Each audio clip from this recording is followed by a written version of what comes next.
All right, everybody. I'm going to call our Moab City Council regular meeting to order on November 12th, 2024 at 6:00 p.m. And we're going to start with the Pledge of Allegiance. And Superintendent Pace, would you lead us in the pledge, please?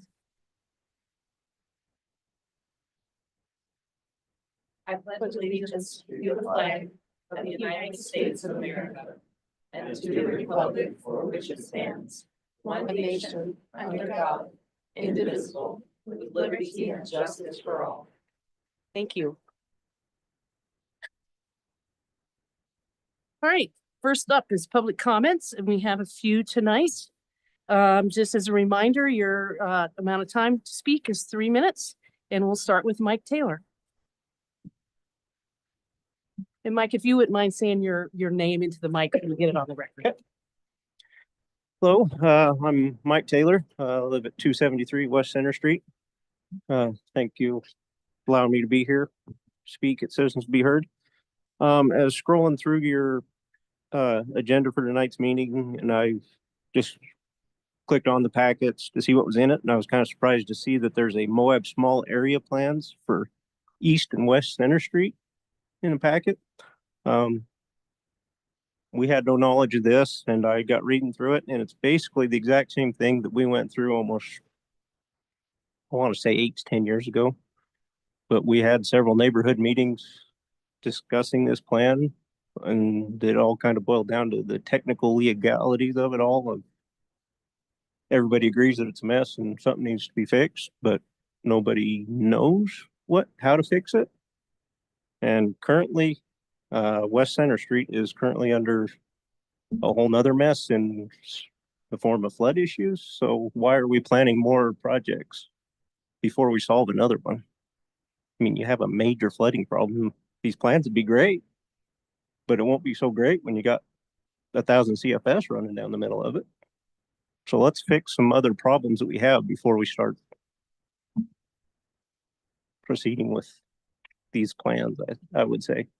Thank you. Heather Taylor.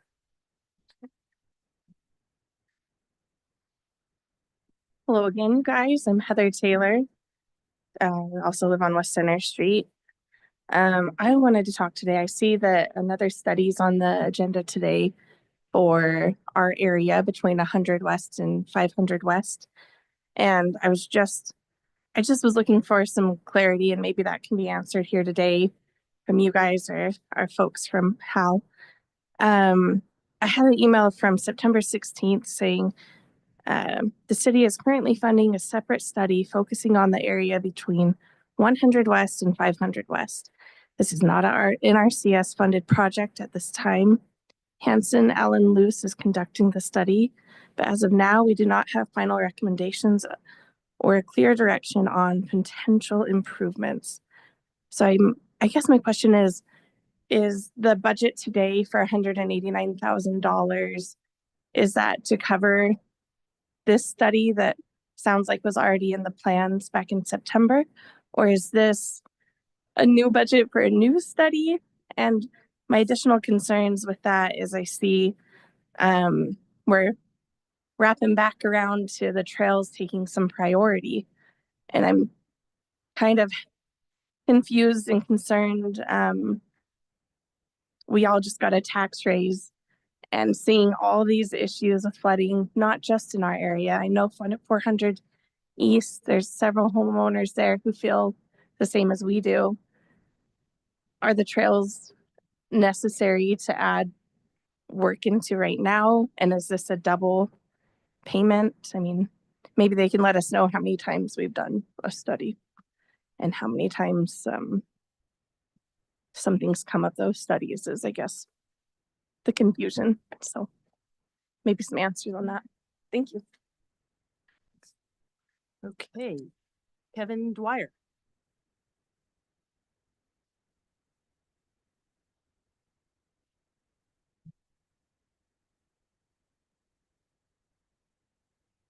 Thank you. My name is Kevin Dwyer. I'm a resident of Moab, Utah.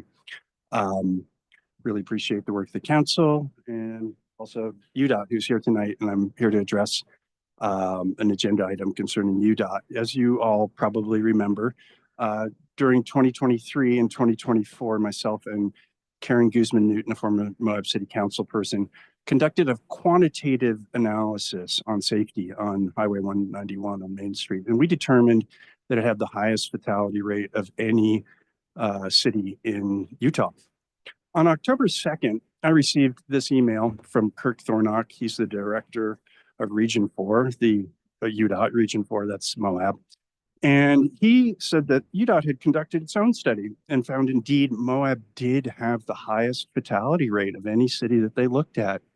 And it was double the rate of the next closest city, nearly double, 1.4 fatalities per 100,000 miles traveled versus Hurricane's 0.8.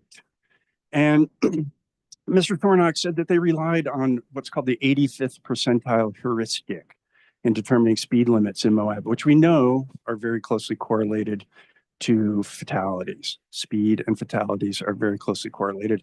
And the 85th percentile is a heuristic that looks at the speed that the 85th percentile of vehicles are traveling. And they set the speed limit based on that. Of course, it is circular because they set the initial speed limit that these people are supposed to be following. They build the environment, and especially with respect to Moab, it does not factor in people who are unfamiliar with the area or people who are trying to get through the area to a different place. Those people often go faster. In fact, a 2022 Brigham Young University College of Engineering study commissioned by UDOT found that the 85th percentile heuristic was not proper in a lot of situations, including many of the 66 rural areas that they looked at. UDOT has not adopted an SLS system. This is an engineered system that looks at capacities and loads and designs speed limits based on that. It's actual engineering. It looks at road widths, inclines, frequencies of driveways, pedestrians, all commended by the Federal Highway Safety Administration. I think that the Moab City Council deserves the best information, the best analysis, the stuff that is current with professional transportation engineering practices. And while I appreciate that the speed limits that UDOT is going to recommend in many cases are lower, Kevin, can you wrap it up? they need to be even lower in order to reduce that rate to a level that does not make us the worst in the state, particularly in the courthouse wash area. Thank you very much for your time. I'm going to leave these with the council and the mayor for you all to peruse and reference. I'm available for questions. Karen Guzman-Newton.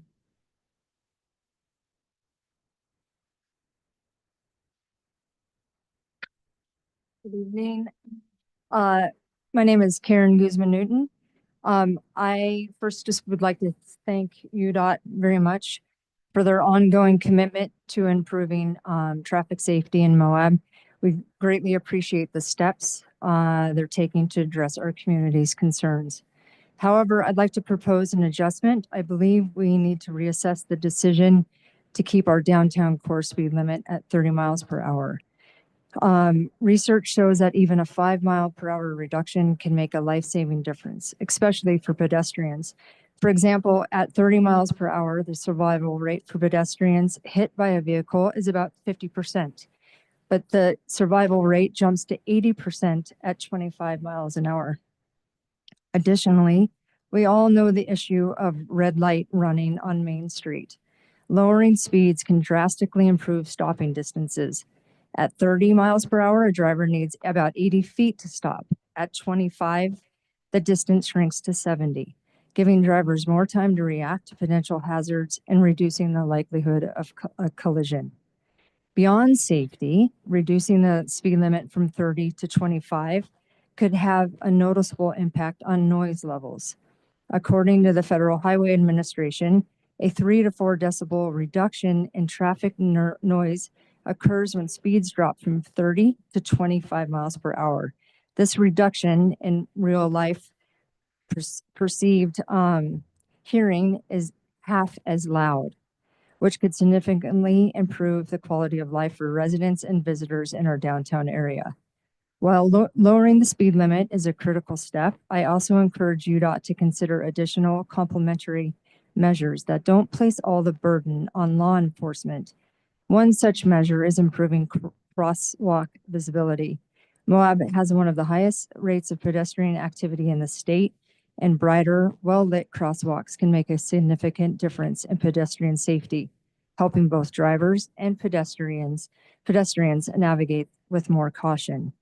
Another effective approach is improving street design.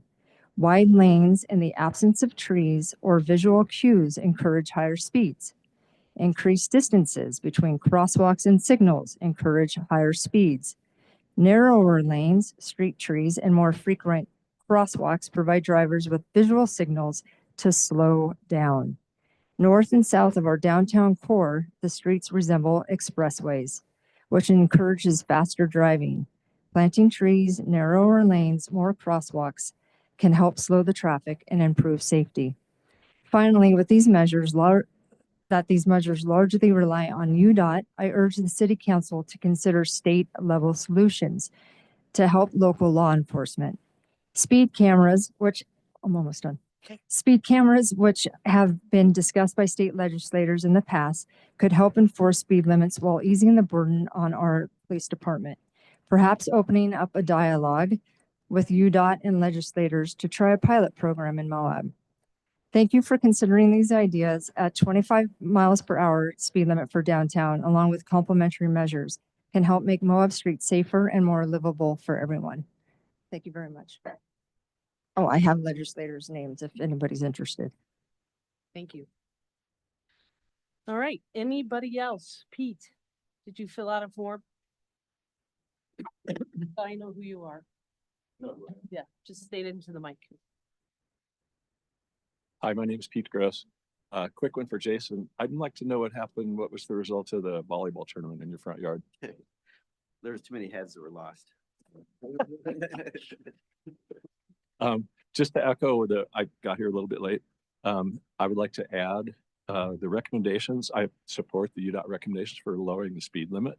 But I think it should be lowered between 300 south and 400 north to 25 or even 20 for some of the reasons that Karen stated. Courthouse Wash, I was a little perplexed.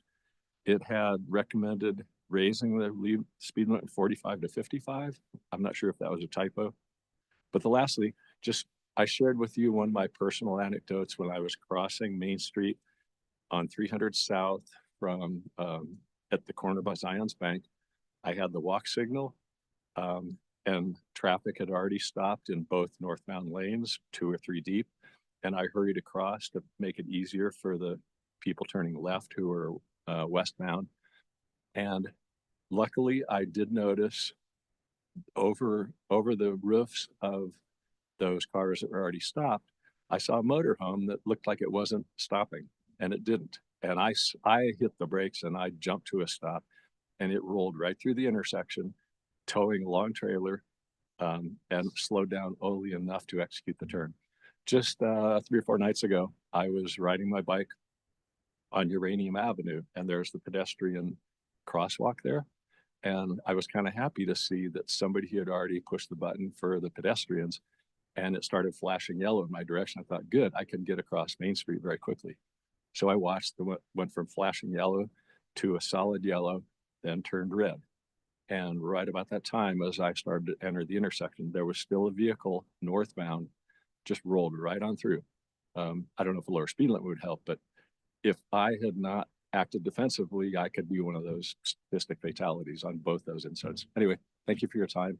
I hope support the lower speed limits that UDOT has recommended. I would even go more. Thank you. Anybody else that did not have a chance to fill out a form that would like to speak? All right, I'm going to close our public comment section and we will move on to presentations. Our first presentation, 3.1, is the Arches National Park Visitor Access and Experience Plan. You will be asked to consider a letter of support for the preferred alternative, and Superintendent Lena Pace will make a presentation to you all about this plan, which is essentially the timed entry system at Arches. Good evening. Thank you for having me. My name is Lena Pace, and I'm the superintendent of Arches National Park. I'm going to tell you just a little bit about the background, just to level set for everybody, and talk a little about some of the latest research that we have, and then also a plug this evening for our public comment period, which is open right now. As you all know, you've been around for several years. We've had our pilot timed entry system for the last 3 summers. We just closed our 3rd year of piloting a timed entry system.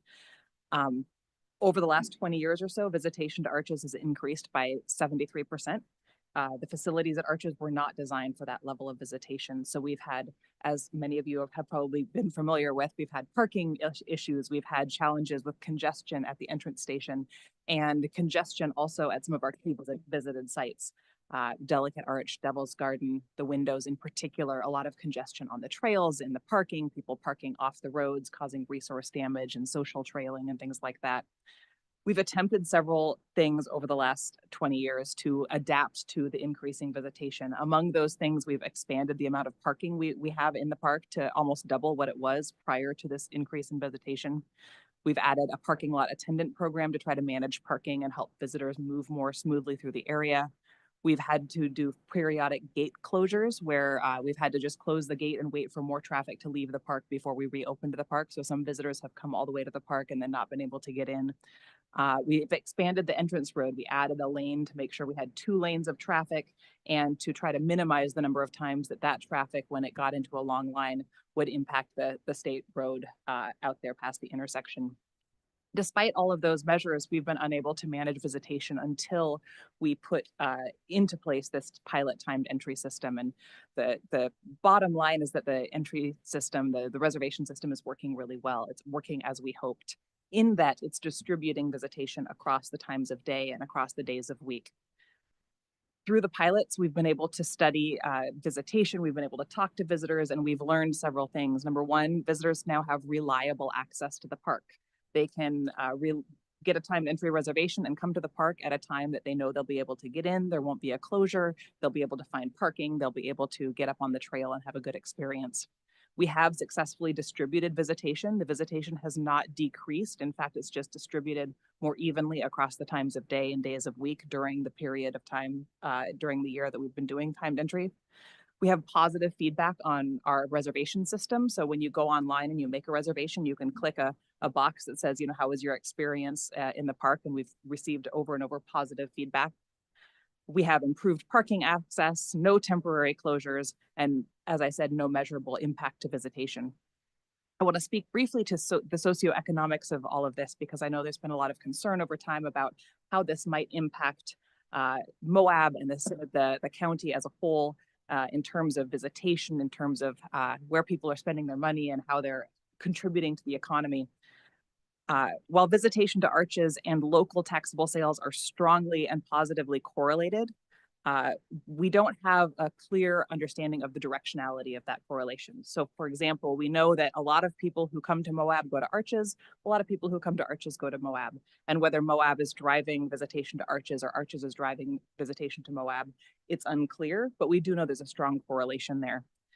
Even when experiencing a moderate decrease in visitation in 2022, which parks throughout the region experienced, there was no consistently measurable impact to local community taxable sales. Recent studies have shown that Arches visitors come for many reasons. 80% stay for 2 nights or more in the local area. 80% of Arches visitors have visited at least one other recreational area on their trip. So they're visiting other public lands, they're seeing other things while they're here. And 39% of visitors said visiting Arches was the primary reason for their overall trip. So only 39% are coming only for Arches. Most of our visitors are coming for other reasons as well. So even if visitation to Arches were to decline, we don't believe that that the visitation overall to the region would decline, because we're seeing so many other areas that visitors are going to see. That helps insulate the local economy and minimizes impacts to local taxable sales.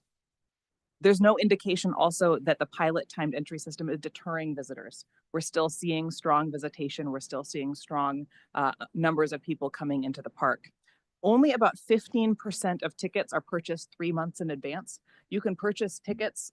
We release about 70% of our tickets 3 months in advance, but only 15% are purchased right on the day of, right? So there's not a super high demand for those reservations right off the bat. In fact, many tickets remain available on the day and time of an intended visit. We see throughout the season, 19% of tickets are purchased on the day of an intended visit, which tells us as people are coming to town, they're still able to make a reservation on that day and get into the park on the day that they so choose.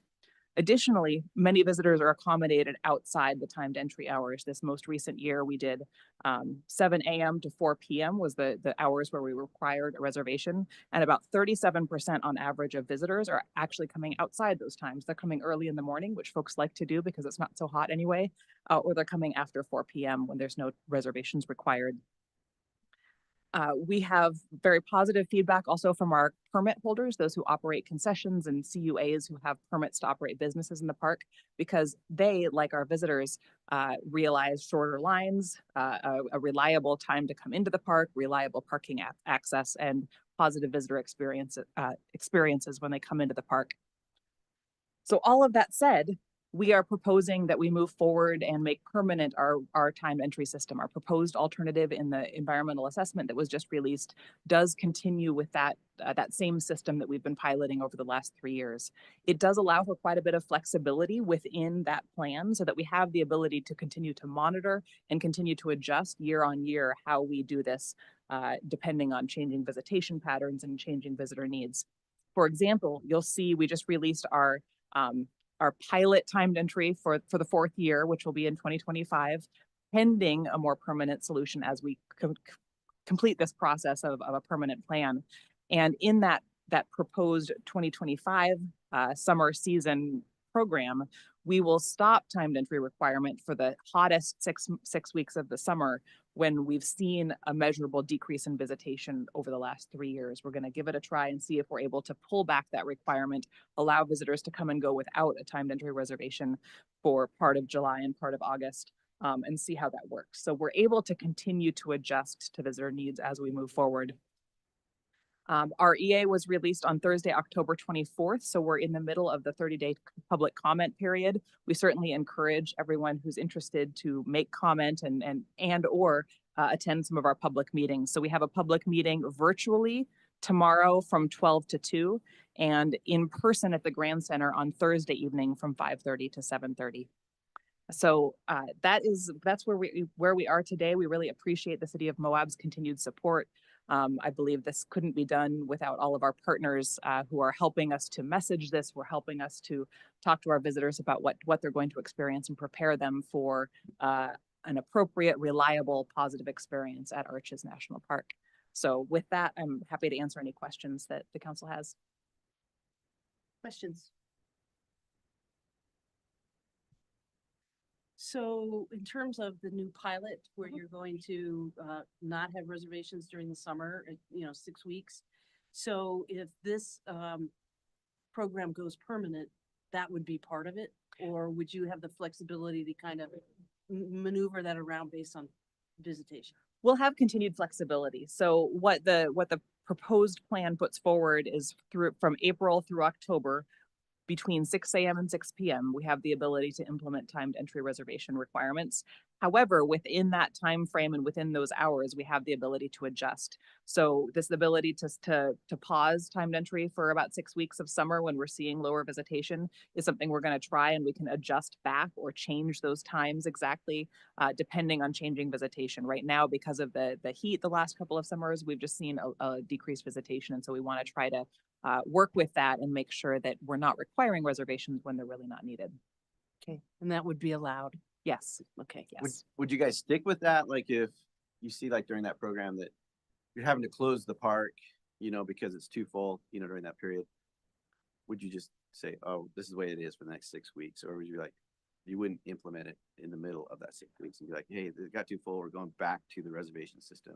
I think there's a little bit of it depends there. Most likely we would stick with it because that's what we would have messaged to our visitors. If it were to be really unreasonable and we weren't able to manage visitation reasonably, we may look at re-implementing it during that 6-week period. But based on the last 3 years of data, we're assuming that it will work out okay. We do have some other options. To your question, Mayor, we do have some other options within this system, within this plan, to exercise things like maybe the next year we do it during weekends, but not on weekdays or something like that, right? So we will continue to have flexibility to adjust as needed. But my assumption is we wouldn't change things right on the bat, just to make sure that visitors who are coming had the ability to pre-plan for what was required. Any other questions? Okay, thank you. Thank you. All right. We have a department head update, even though it's not on the agenda. Levi is here to update you all on an incident that happened over the weekend here at City Hall. We had a little flood. Oh, boy. Thanks, Mayor. Council. So Saturday afternoon, excuse me, Monty, Verizon Hoover, and the PD found a water leak outside the building. We discovered it was a fire suppression supplying the fire suppression for City Hall. Called the water department. They isolated it immediately, and then we began mucking the water out of the vestibule on the east entrance. It is my understanding that when the water line broke, it flooded the the north parking lot, entered the storm drain, which entered the leach field for our drainage system for City Hall. And so it backfed through the drainage in that vestibule, which flooded our building. So we immediately removed all the water. Put up fans, the carpet cleaners. We got everything we could. We had several resources. Moab PD had several people on site. They dispatched the fire department. They showed up with fans. They had a couple of people. All the streets, planning department, building department, they helped out. Once we isolated the water leak, we started digging and discovered it was a 4-inch water main break. We had the water department had parts on hand. My staff went and got those parts, and we made the repair, had the water back on roughly 7:30 that night, and secured the facility at 8. We had to continue airing out the building with the fans throughout the night. And we had Moab PD, Lex had somebody on site making sure the building was secured. And we had a carpet cleaner the following day at 8 o'clock. Took roughly eight and a half hours to clean the building. And now there's no evidence that anything happened other than a missing slab of sidewalk beside the building. Questions for Levi? Great work, yeah. Yeah, thank you. It's always something. Yeah, like I said, the PD, building, planning, they all went above and beyond to help the facilities and the streets department make the repairs. Yeah, it was a great effort, a great show of teamwork. Do you think it's a cause of anything else related to the building that we should be concerned about or watching, or was this kind of? No, we called Barry immediately and he showed up and inspected, and there was minimal water damage to the building. The way it was all lower level, so the rooms that were affected was APMP, the main hallway, the break room, the conference room, this room, roughly 40% of this room, the restroom hallway. It didn't get into the restrooms, and it started climbing the ramp going up the hall. But as far as we can tell, there's no physical damage to the building. Maybe some cabinets in APMP or the break room, that sort of thing. Were you all able to identify what the cause of the break was? Yeah, so it was a 4-inch water main. At the main, there's a 4-inch isolation valve. It transitioned to C900 DR18 water line, and then there was a dresser, and then it transitioned to ductile iron, which fed the fire suppression. At that transition, the dresser is held together by 2 MJ fittings with rubber gaskets. One of those gaskets had rolled, and that was caused during installation. If that happens, it's a ticking time bomb. It's going to fail. Though that setup's designed not to, but if it's not installed properly, it will. And that's what had happened. It was installed roughly, well, whenever this building was remodeled, 2004, 5, right around there. Any other questions for Levi? No, thank you. Thanks. Michael, do you have something you want to add? Yeah, I just want to add really quick. I was out of town over the weekend and I got in this morning and Levi gave me the breakdown just like he did for you today.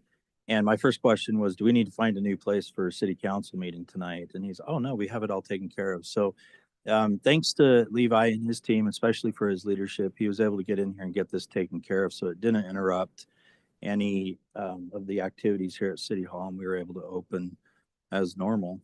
Yesterday was a holiday, but today we were able to open as normal. So thank you very much, and for your team as well. You're welcome. Yep, thank you. Thanks, Levi.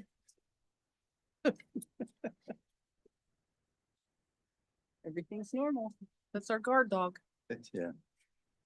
Okay, next up, we have 5 items on our consent agenda. The first item is consideration of a letter of support for the preferred alternative B of the Visitor Access and Experiments Plan, the environmental assessment for Arches National Park. Ratification of the Swanee Park All Abilities Playground equipment purchased from Play and Park Structures in the amount of $413,993.24. And just for clarification purposes, you all already approved this in the budget. We just needed to pay the bill and it wasn't included in the bill. So I need you to ratify that payment. Also, we have Resolution 31/2024. The resolution of the governing body of the city of Moab declaring certain property owned by the city of Moab as surplus. Approval of the minutes from October 22nd, 2024 regular meeting, and approval of the bills against the city of Moab in the amount of $2,239,070.55. Motion. Or if you want to take anything off the consent agenda, we can do that too if you want to have a bigger discussion. I just had a question of curiosity for Swanee Park purchase. Was BABA much of a concern with that? Was what? The BABA Build America, Buy America, I've heard. I don't think so. Mark, as far as I know, it wasn't. It seemed pretty smooth, seemed to go through okay, and here we are ready to place the order. Do you have a motion? Move to approve the consent agenda. Motion by Luke, second. I'll second. Second by Tawny. Discussion, Luke? No. Tawny? No. Anybody else? All right, all in favor of the motion to approve the consent agenda, items 5.1 through 5.5. Say aye. Aye. Any opposed? Motion passes 5-0. All right, moving on to general business. The first item is consideration of support for the UDOT's request for speed limit change on US 191. I would just like to say, all we're doing tonight is supporting their recommendation.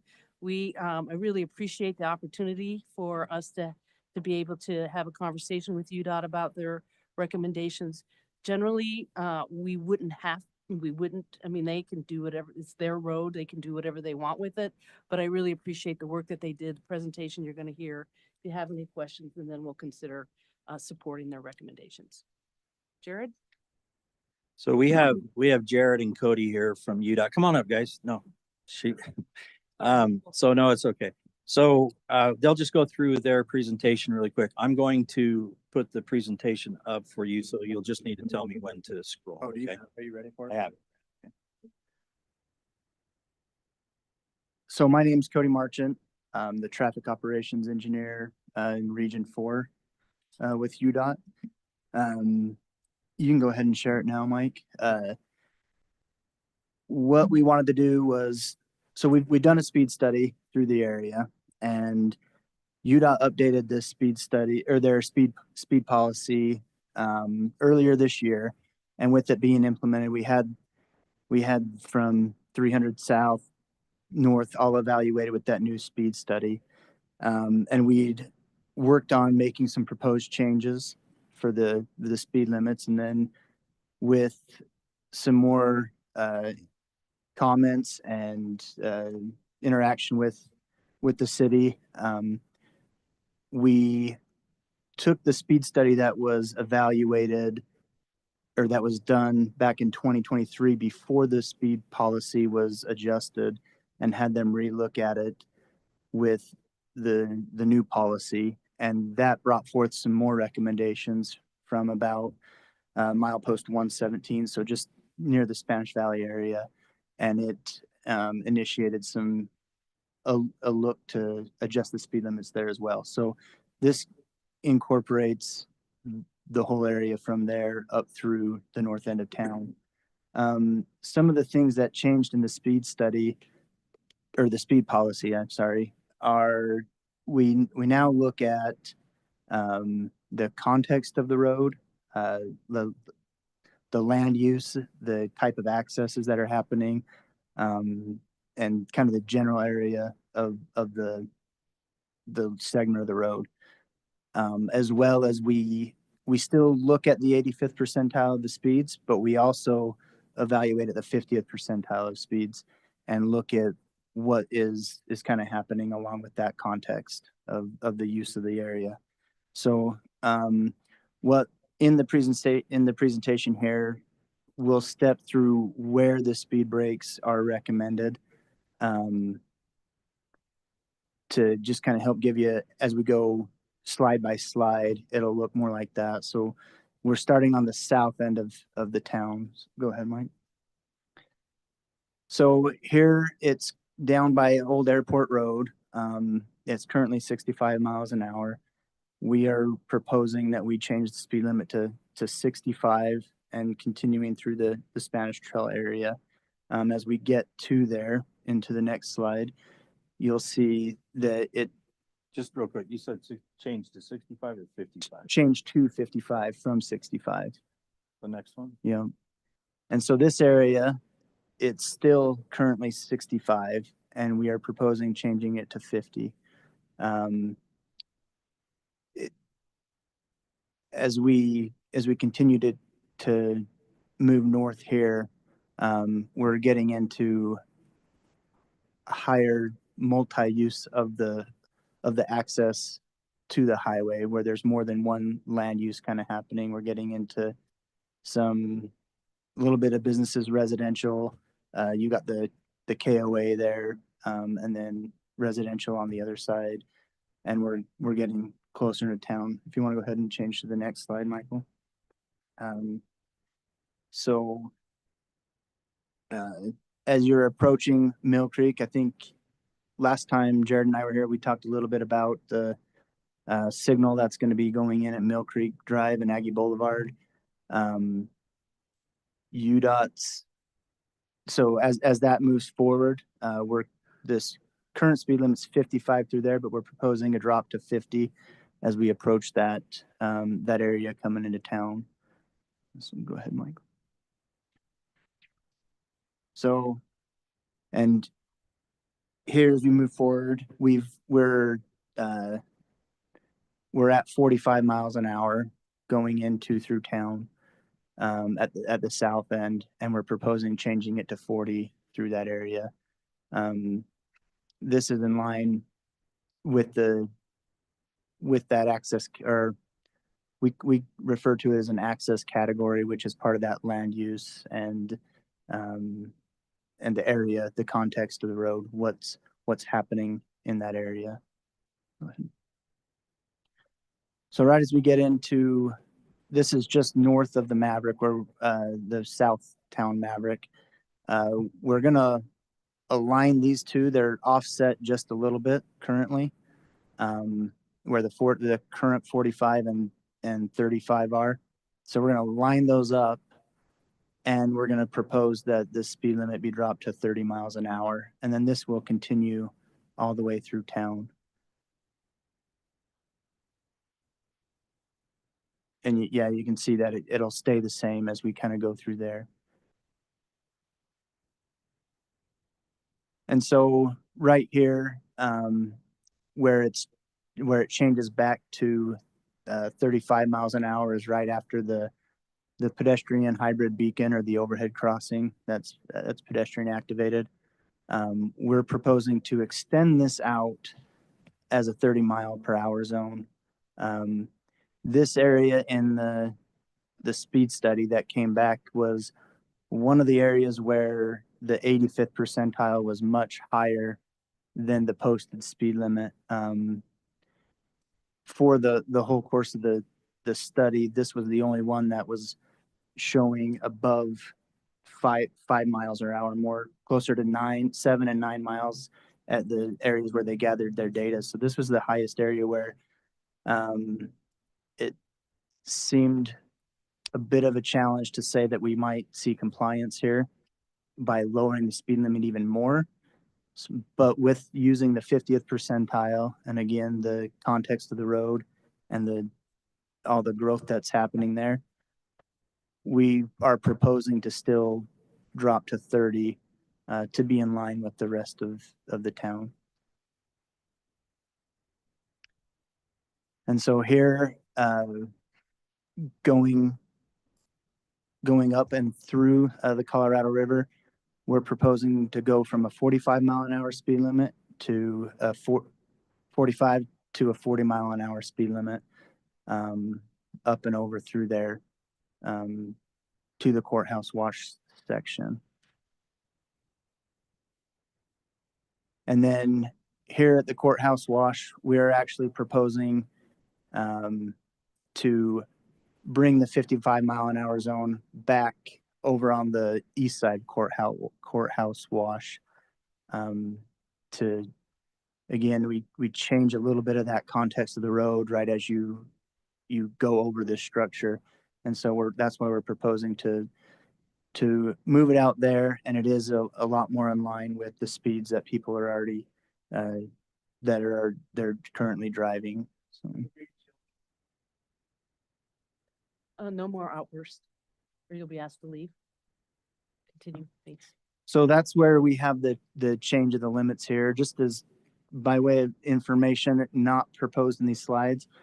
Out by Arches, we're extending the 55 to go farther northwest, 1/10 of a mile. So with the signal there, UDOT's signal policy states that we won't have a speed limit greater than 55 miles an hour within a 1/4 mile of a signal. And so right now it's about 1/10 of a mile too close. So we're going to make that adjustment to be in line with our policy. So that's where that change is coming that way. But that wasn't really one that we wanted to, we need to make that one either way. So that takes us through where the speed limits are and what we're proposing to do. And happy to answer any questions that you have for myself or for Jared. Questions, council?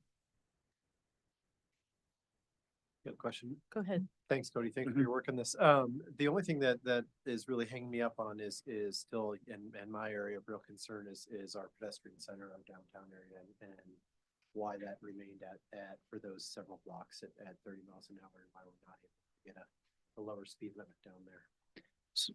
So 30 miles an hour is the lowest speed that our speed limit policy would recommend for the access category and for the context of the road that's in the area. And so we're taking that lower limit and continuing it through. I got a couple questions for you. Yeah. So what's going on north of town? I appreciate, and I think that's great and a good step. Where I kind of have questions, and I'm wondering, is from RP 122.928 to RP 124.706. You have it from 40 miles per hour to past Jackson Street to basically whatever, the tire store, Point S, right after that field and stuff. I'm wondering, would it be possible to make Jackson Street and 400 East a lower speed limit from there on? The only reason I have a couple concerns on that is that people are at that stoplight, they get going again, and they speed up again, and then they get to, where, you know, they're only going maybe an eighth of a mile, then it's a drop in speed again. And another one of my concerns is on that stretch where there's between Maverick and the next businesses there. There's no shoulder, there's a shoulder there, but there's no sidewalk. And it's amazing how many people walk on that road right there. And there's no safe access for people to access that Main Street right there. Mhm. And they're walking at night, they're walking during the day, and there's no sidewalk. And so I feel like that it would be beneficial as a community, to have that be lowered, starting at Jackson Street, and because you're starting that Main Street corridor going in. And the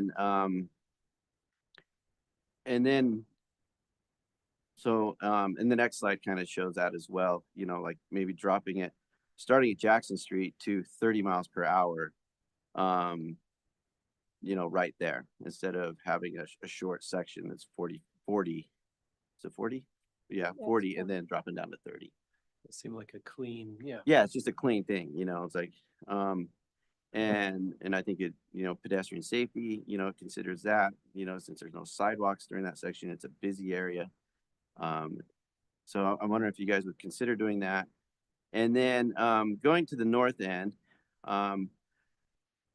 I went out there and I drove it today. I drive it all the time, and I looked at it, and on that last slide, where you have the courthouse wash where it's 45 miles per hour now, Mhm. it works pretty good.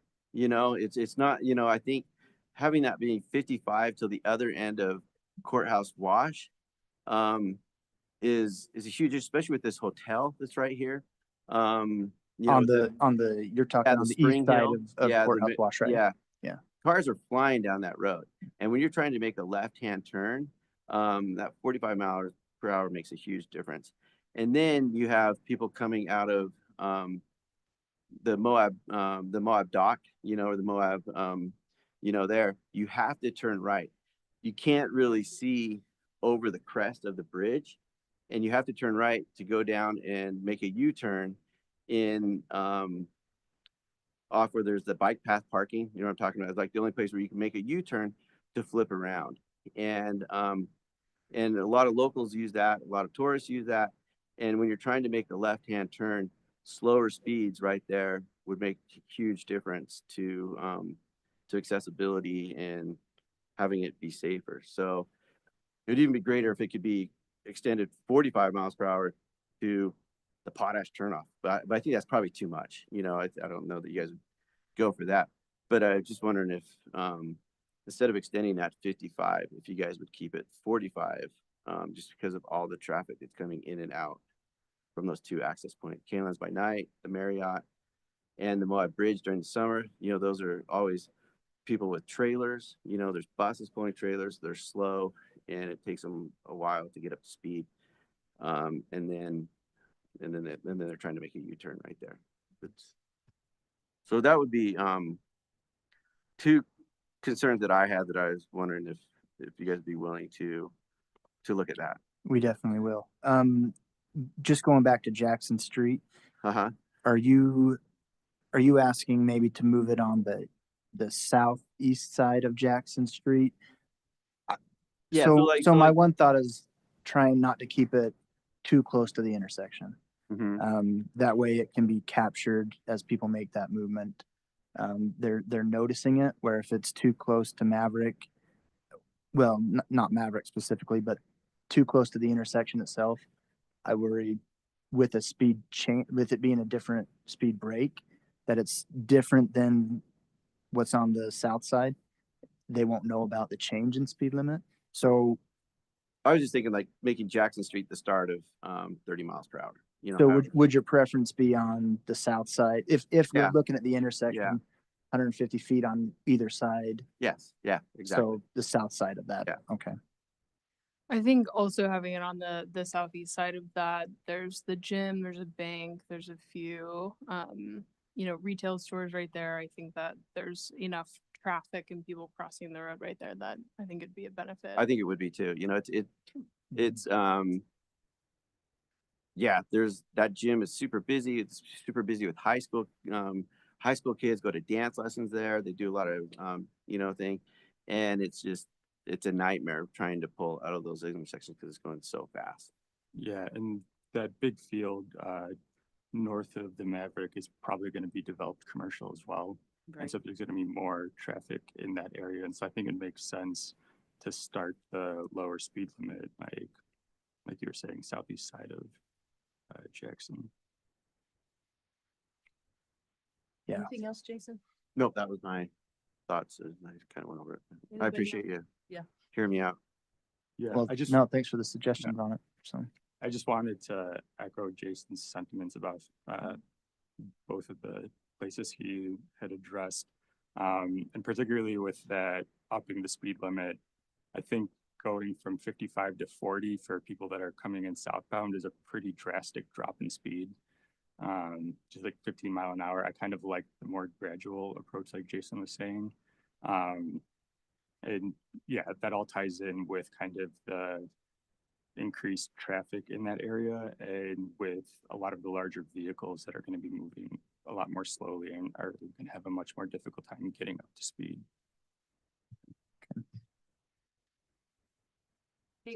Yeah, I would echo that about the courthouse wash section. I think having that ramp up, especially when you're driving across that bridge or preparing to turn around that curve, there's a lot of different distractions, especially with the Jersey barrier. So I think having people start to slow down sooner just will help. But I really appreciate you guys putting this together and bringing this to us. I think especially slowing down more gradually as you're coming north into Spanish Valley is going to be a huge benefit. There's a lot of development, especially having people start to prepare for the sequence of lights. So thank you for emphasizing that as well. Connie, do you have any? I would agree with what Jason has suggested. There's been a lot of attention paid to the downtown core and this north end. From many, many years of experience, I know that those lower speed limits on the south end of the valley would have made my life a lot easier for 15 years. But no, if you're trying to turn left on the highway from anywhere out there, those trucks come off that hill at 65 and you have to have way more than a half a mile. You have to have almost a mile. You have to navigate those trucks. So I think it will be very much appreciated. Yeah. And I want to say thank you for this street light on Aggie Boulevard and stuff. That is very, very much appreciated. Well, thank you for the participation of the developers, the city and the county. I don't think you guys realize how far it goes for our end and how much it helps us to be able to do those things. So yeah, it's kind of a big deal for us. So appreciate it. Michael. So I wanted to mention that we have our police department here, the chief's here and the assistant chief is here. If you have any questions about enforcement, but I have a question for the state of Utah about enforcement. When you change speed limits, obviously there's got to be an education and enforcement component. Does that come with, is that part of the package where the state gives some funding for that as well? So talking to Sheriff Wiggins today, he did talk about that they are able to apply for extra shifts for enforcement, to be able to add that as essentially overtime for the county. And he asked us that when we get ready to make these changes, if we'll coordinate with that with him so that they can apply for those and have those kind of ready to go. Jared had brought up us putting out maybe a message board to let people know new speed limits are in place for a couple weeks. So that's out there, gets the message to people that, hey, something's different here. We're not trying to create a speed trap for people that the second they drive through what they've been used to for the last while, they're now caught in a 5 mile an hour or 10 mile an hour drop. And, they're getting penalized for that. When we want behavior to change, we do want to encourage of it, but I don't know if that completely answered what you're looking for, Mike. Well, and then I was gonna ask Chief Bell, do you have any comments or? You can Could come you up come here. up, Lex, could you come up so we can hear you and get it in the mic? Thanks. was gonna say, we apply for and receive, overtime shifts for speed enforcement, red light enforcement, pedestrian enforcement already. And as if we know ahead of time as well, when they're gonna be implemented, they've always been really great to work with as far as giving us more shifts. So yeah, we already do a ton of speed enforcement on both ends, especially the north end. This will help out, but education will be a big part of it. And yeah, we'll step up our enforcement with more shifts. They've always been good at giving us more, especially in the holiday season. Right now, we have a lot more. Great. Anything else, Michael? I was gonna mention that our Public Works Director's here and our Engineering Division is here as well. If you have any questions about how it interacts with our streets, but there shouldn't really be limited changes with how it interacts with our streets and our intersections, so. I think I do. I do have one more because we had a couple comments. I was wondering, you said that the 30 mph is a policy by UDOT. I was wondering if you had any comment. I've heard a lot of people ask about decreasing to 25. I think Colin was getting at that a little bit. What's UDOT's position on 25 mph? Why is it 30? Just so that we all have that awareness. Jared, do you have a good answer? I don't know if there's a good answer, but I know it's something that I hear a lot. Yeah, UDOT's balancing the needs of all users, right? We have a lot of pedestrians in Moab. We have a lot of people who just want to get through Moab. So we're trying to strike the right balance of a state highway. One of its primary functions is to get people through. Safety is still our primary concern. That's why we're looking at a whole bunch of other things to work with the city on. We're looking at some signal timing adjustments. We're looking at potential for bulb outs and other things along the main street in coordination with the city to try and get traffic calm down even further. I'll just say, I'm very curious to do an actual speed count in downtown Moab. I think if we do a count, we'll actually see that most people are going below 30 mph. I know as I drove through today, I was watching my speedometer and I got up to about 25 was the highest in downtown. Because of the lights. The lights slow you down. It's that constant ebb and flow. So I think if we actually look at the speeds downtown closely, we'll see that we're very close to that 25 mph as it is. So I'm going to recommend to our group that we do just a blitz, an actual, just go down and shoot every single car that comes by the middle of the block and see what our actual speeds are.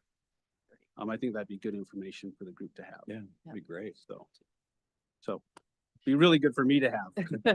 Thanks. So- Thanks, Jared. Any other questions? Jared. I would be curious what the rest of the council thinks about that 25 to 30, because I still, I come back to it. I mean, even if we are seeing, if we do a study and see that cars are traveling 20 or 25 mph, why not just reduce the speed limit? Like, I think that, the noise we heard about, in such a complex transportation environment with so many pedestrians walking out between vehicles, all this stuff, why not think outside of the box? I think our downtown is a bit of an anomaly in this state in terms of our highway, with just how concentrated it is with pedestrian activity. And that's our economic center. I mean, that's our driver. Let's make it as pedestrian friendly, and a simple act like reducing the speed limit, because there are times and just driving 30 mph down is almost unthinkable. It really is. It feels like too much speed for that transportation environment. And so, How about if we let UDOT go back to the table, and, we've made a couple of suggestions that I think they're considering. And so why don't we have them go back and then come back with a final recommendation? okay. I think, yeah, we'd love to see the speed limit at 25. I don't know if that's possible or not, but I'm sure Jared will take that back to the powers that be at UDOT and see what he can do. Okay. Because you make a good point. But what I'd like to suggest at this point is for UDOT to go back, take our recommendations, come back with a final plan. And that for you guys to table this consideration of support for this evening until we see what actually they're going to be recommending. And so I'm just happy to hear that, do we feel that that is a formal recommendation that we're asking for 25 downtown? Is that what you're suggesting? Because I feel like I'm the only one whose voice that I would just like to hear from the rest of the council. I think we can make a recommendation, but I Okay. don't know that. I understand that that's Yeah. as far as it goes, but yeah, but we are making that recommendation. Right. Just to hear that. Are you guys good with that? Or, Yeah, I'm totally fine with making a recommendation of 25 downtown. But I guess that asks the question, are we all in consensus on the other recommendations that were made tonight as well? yeah, You know, so, sure. So. so I think that's part of it. Yeah. Yeah. I think I personally, I think if I had to drop one thing, it'd be fighting really hard to get to 25. I think that partnering with UDOT on all of the other features in the RSA that we've been talking about would be hugely beneficial in getting support there. I think that all of the lights that have gone in, this kind of progression in speed in and out of town also creates more of a culture and an awareness that you're slowing down way sooner than you're entering the downtown corridor, which really helps. So, I'm supportive of exploring 25. I'm not gonna, that's not gonna be my dying wish either. Yeah. I think I'm kind of in a similar position as Caitlin, where this might be a policy thing where just because of the characteristics of the road, they might not be able to do it, but working on kind of those design features that inherently slow down driving, like the bulb outs and all of that stuff can, like, although the technical speed limit is 30, we've designed the road in a way where it forces people to drive slower than the speed limit. So yeah, I'm all for 25 if we can get it down there, but if it's a policy issue, then I think it's important to focus on like the other ways in which we can help mitigate speeds going through the community or through downtown. I agree with that, and I'm absolutely on board that road design far more influences speed than but seems like a simple. So let me ask this just to clarify. So I mean, the 30 miles per hour just kind of in the downtown core is kind of a question. I'm happy to look at that a little bit more. The other speed limits, courthouse wash, that's not a sword I want to fall on. We'll leave it 45. I'll just say that right now. Yeah, as far as the other speed limit adjustments, outside of the downtown core, are we good to move forward with those? Yeah. It sounds like it. Yep. Absolutely.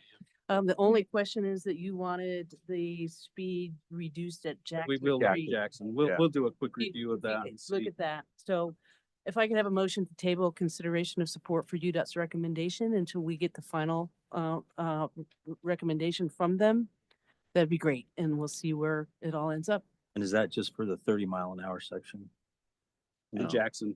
And That Jackson. 30, okay, for the whole- that 30-mile transit. Even though it's outside of our jurisdiction.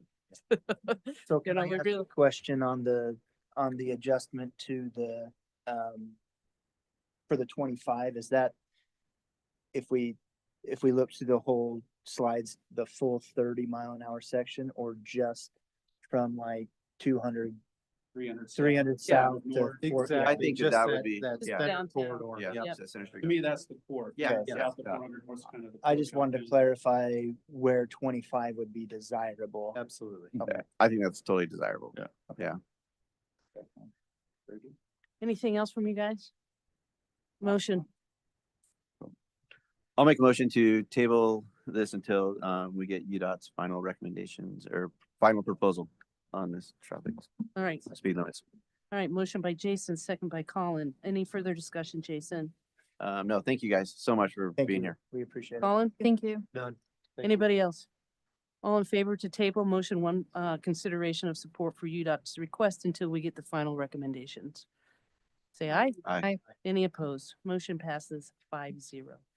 Thank you, you Cody and Jared. Really appreciate the partnership and look forward to working with you guys in the future on what we end up doing downtown. A lot of work to do down there. Thanks. All right, next item, general business, item 6.2. This is consideration of approval of resolution 2824.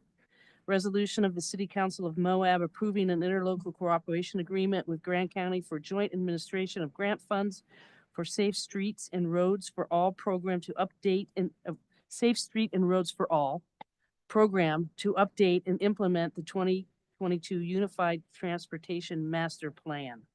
And this is Richard. And this is just for your information, and Richard probably will touch on this. The county commission approved this resolution as well at their meeting last week. Yep. So I'll just quickly go through this. Back in summer of 2023, Grand County and we submitted an application for Safe Streets for All.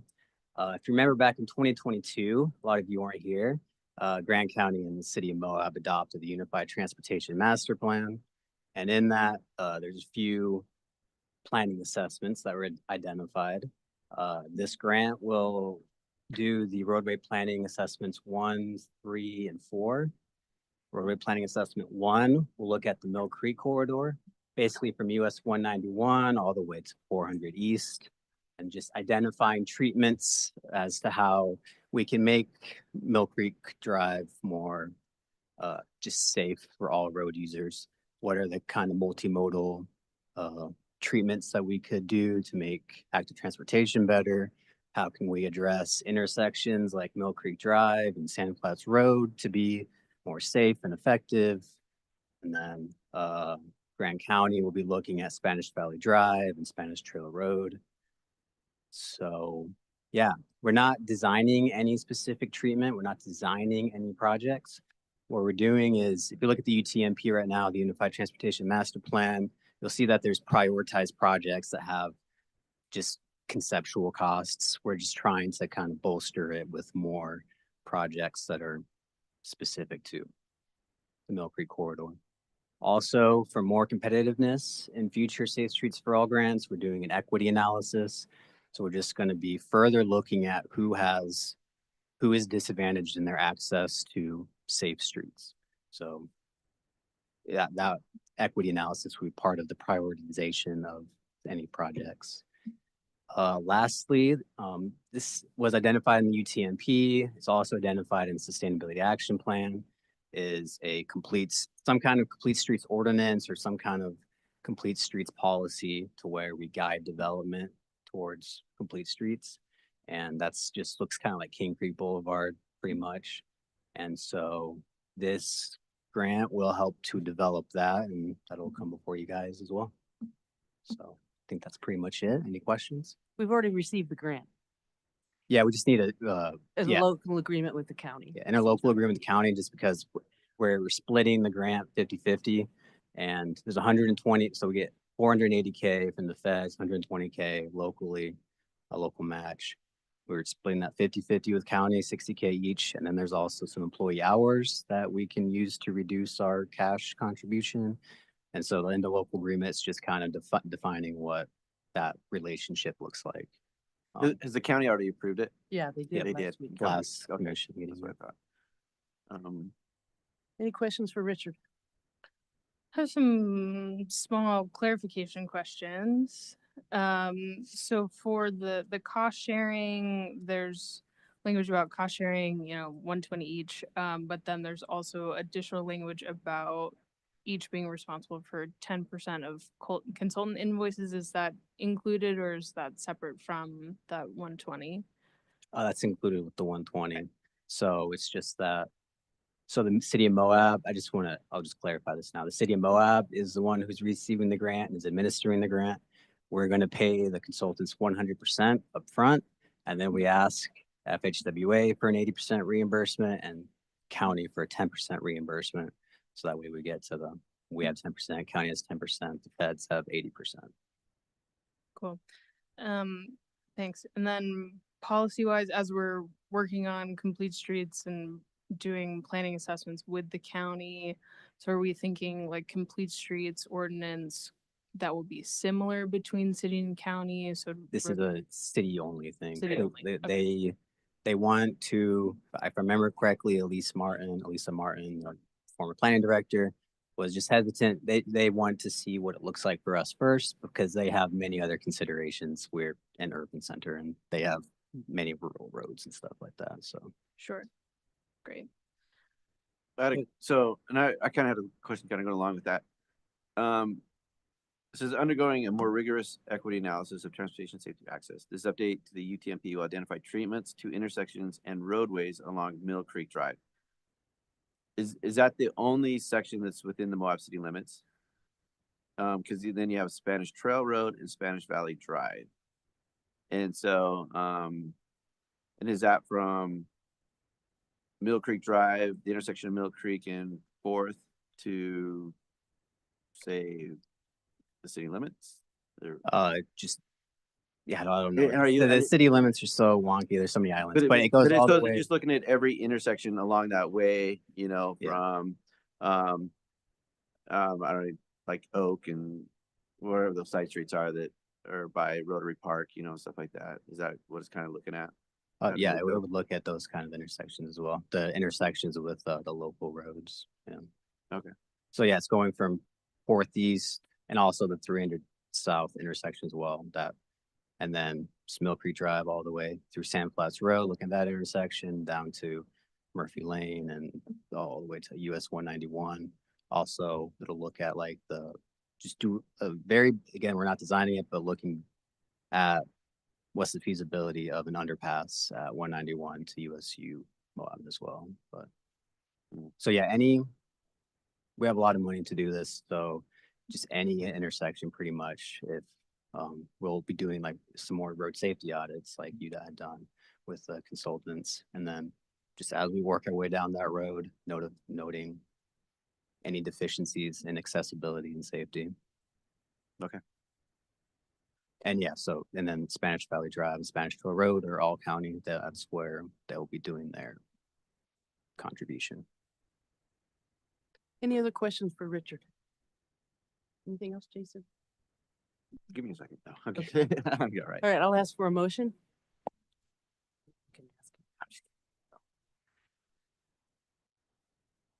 I'll go ahead and make the motion. I move that Moab City Council adopt resolution 28-2024, approving the mayor to sign the ILA with Grant County and to sign the grant contract with the Federal Highway Administration for the Safe Streets for All grant.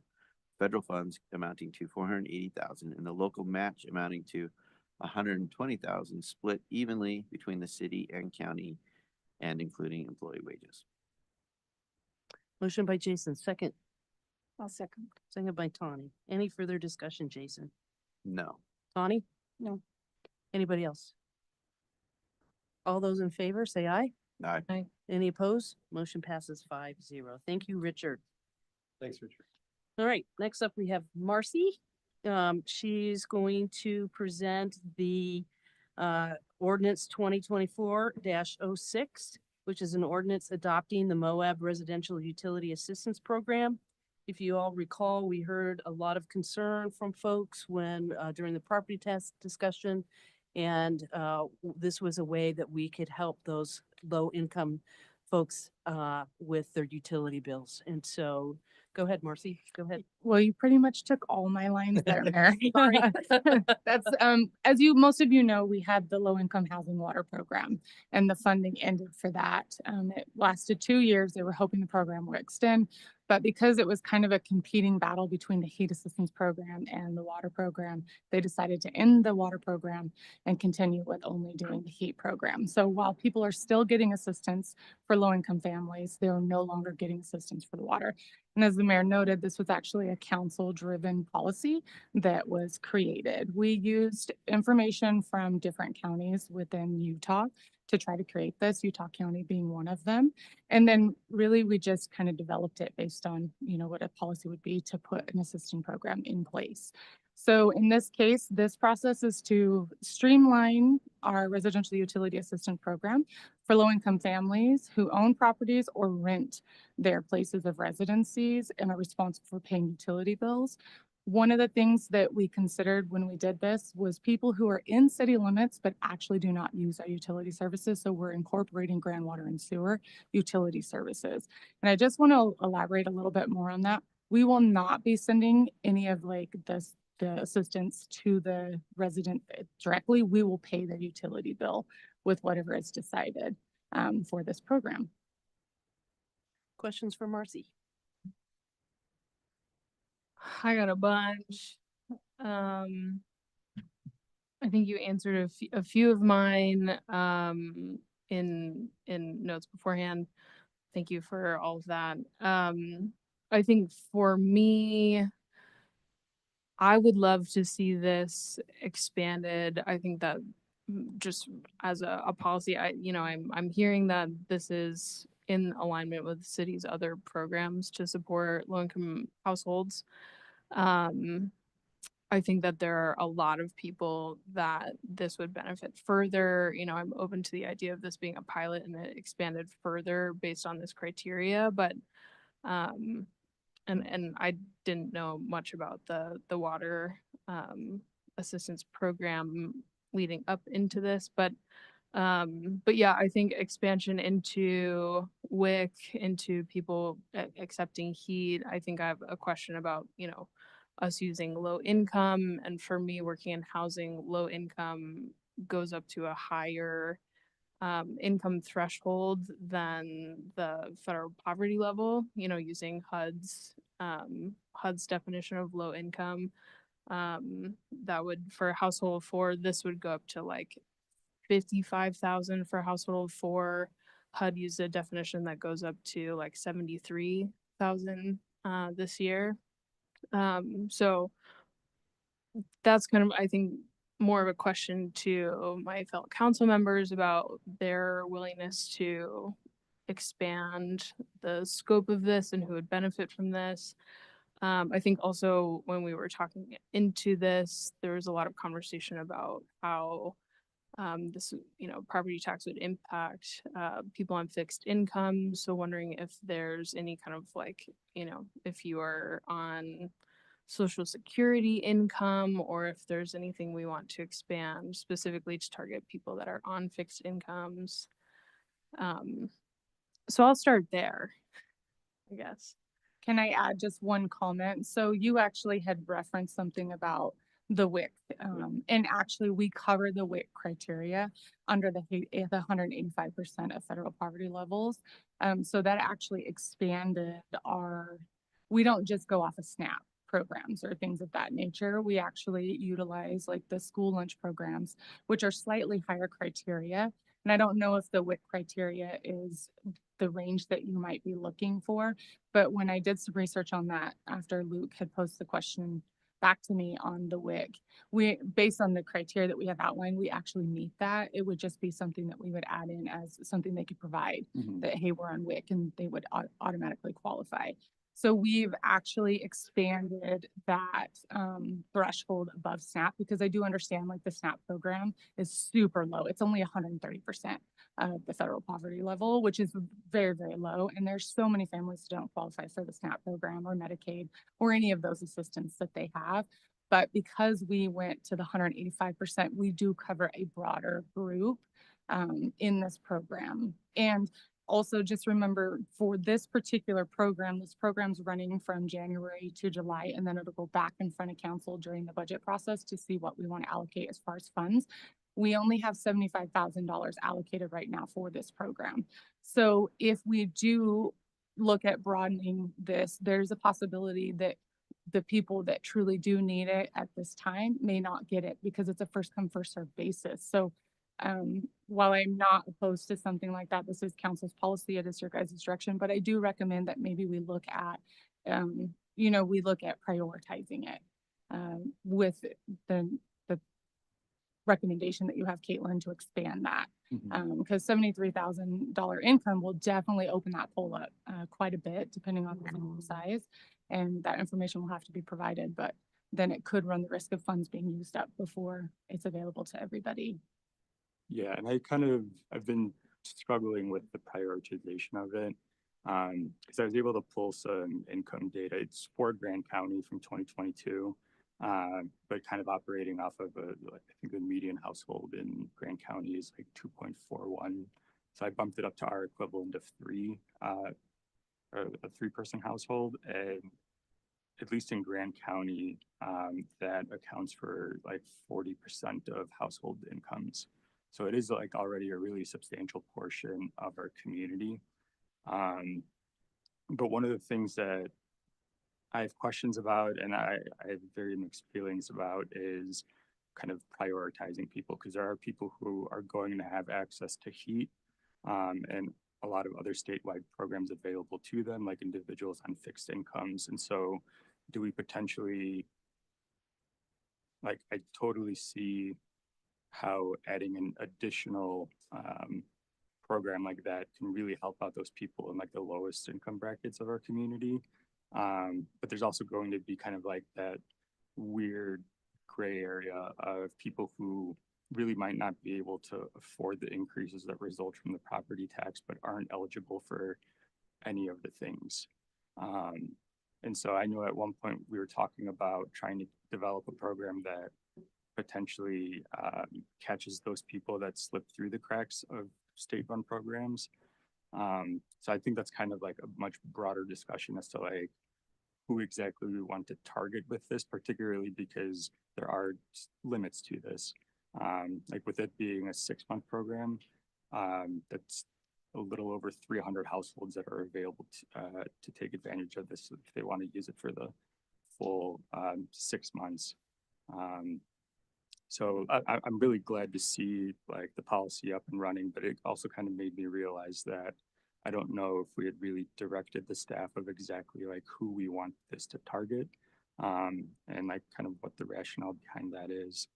And then I don't know if this is kind of a random addendum for people who are on like fixed incomes or people who do qualify for those state-run programs.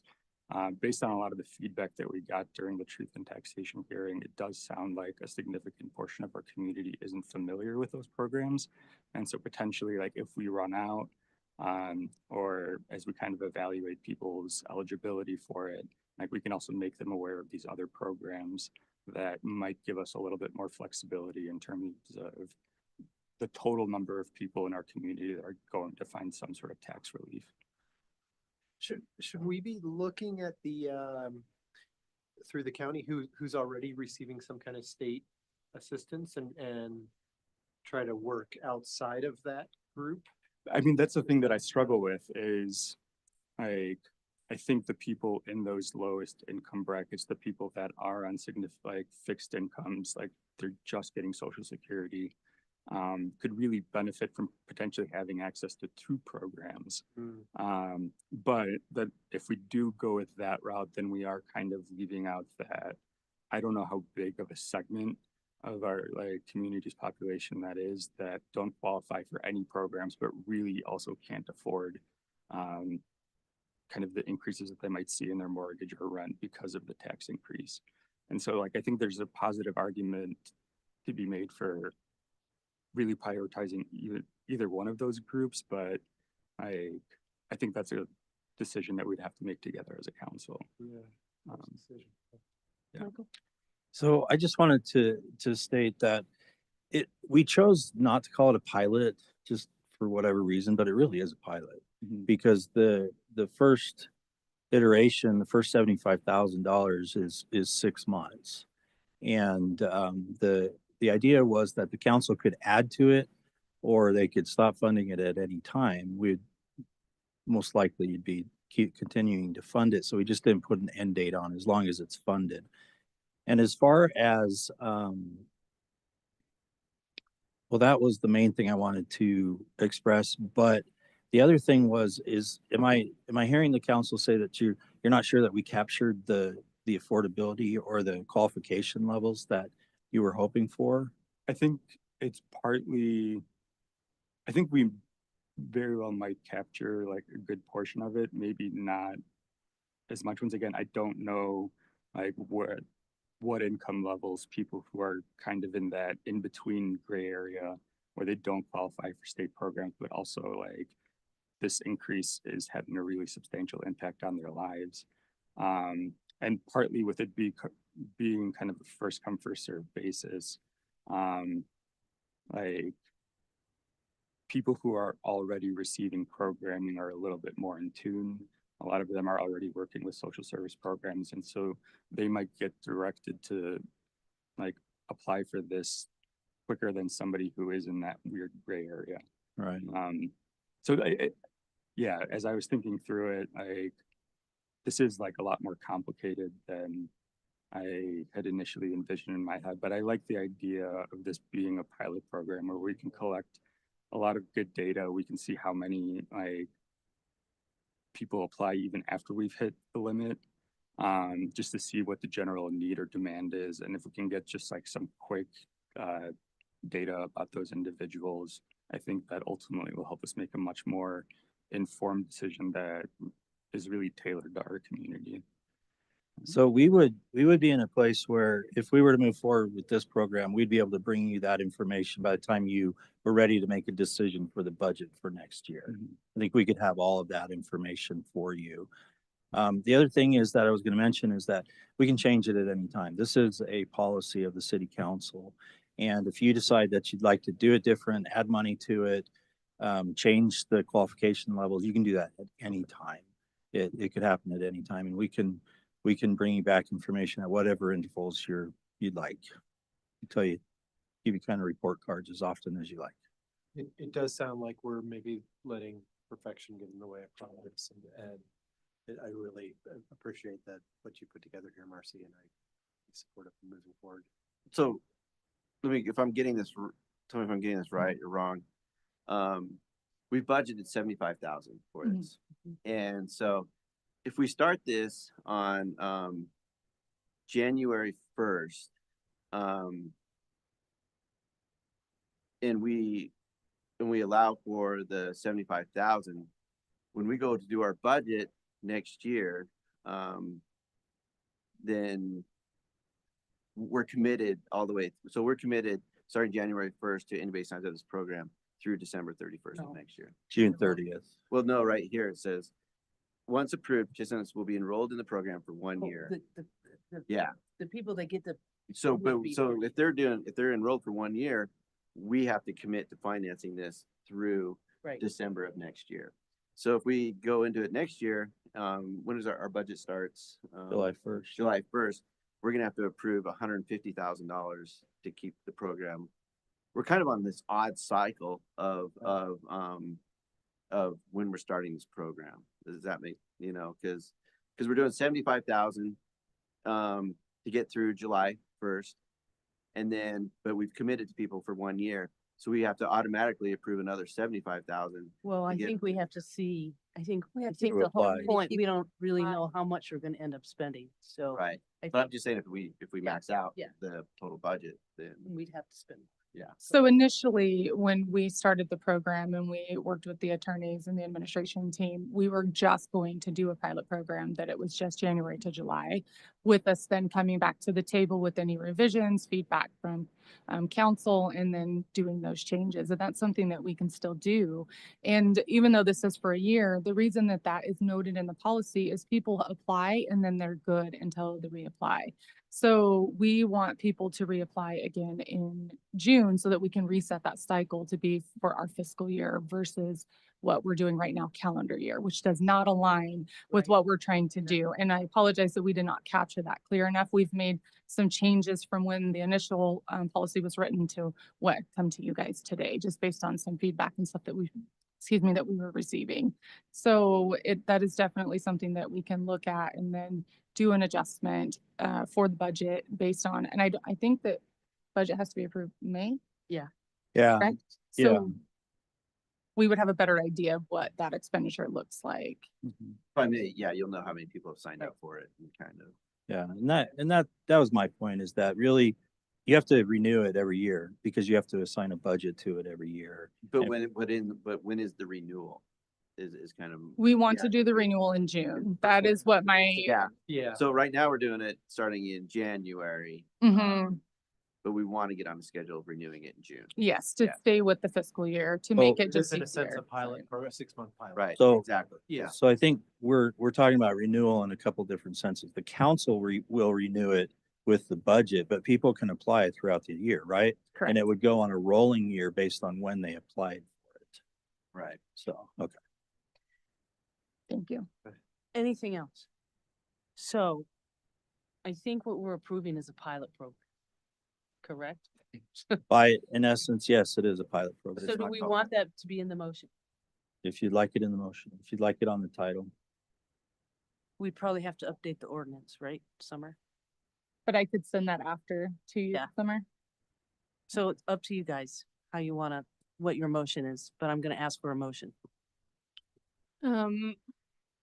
I would like for this to be a pilot program, and I think that you are capturing a lot of people that really will benefit from this.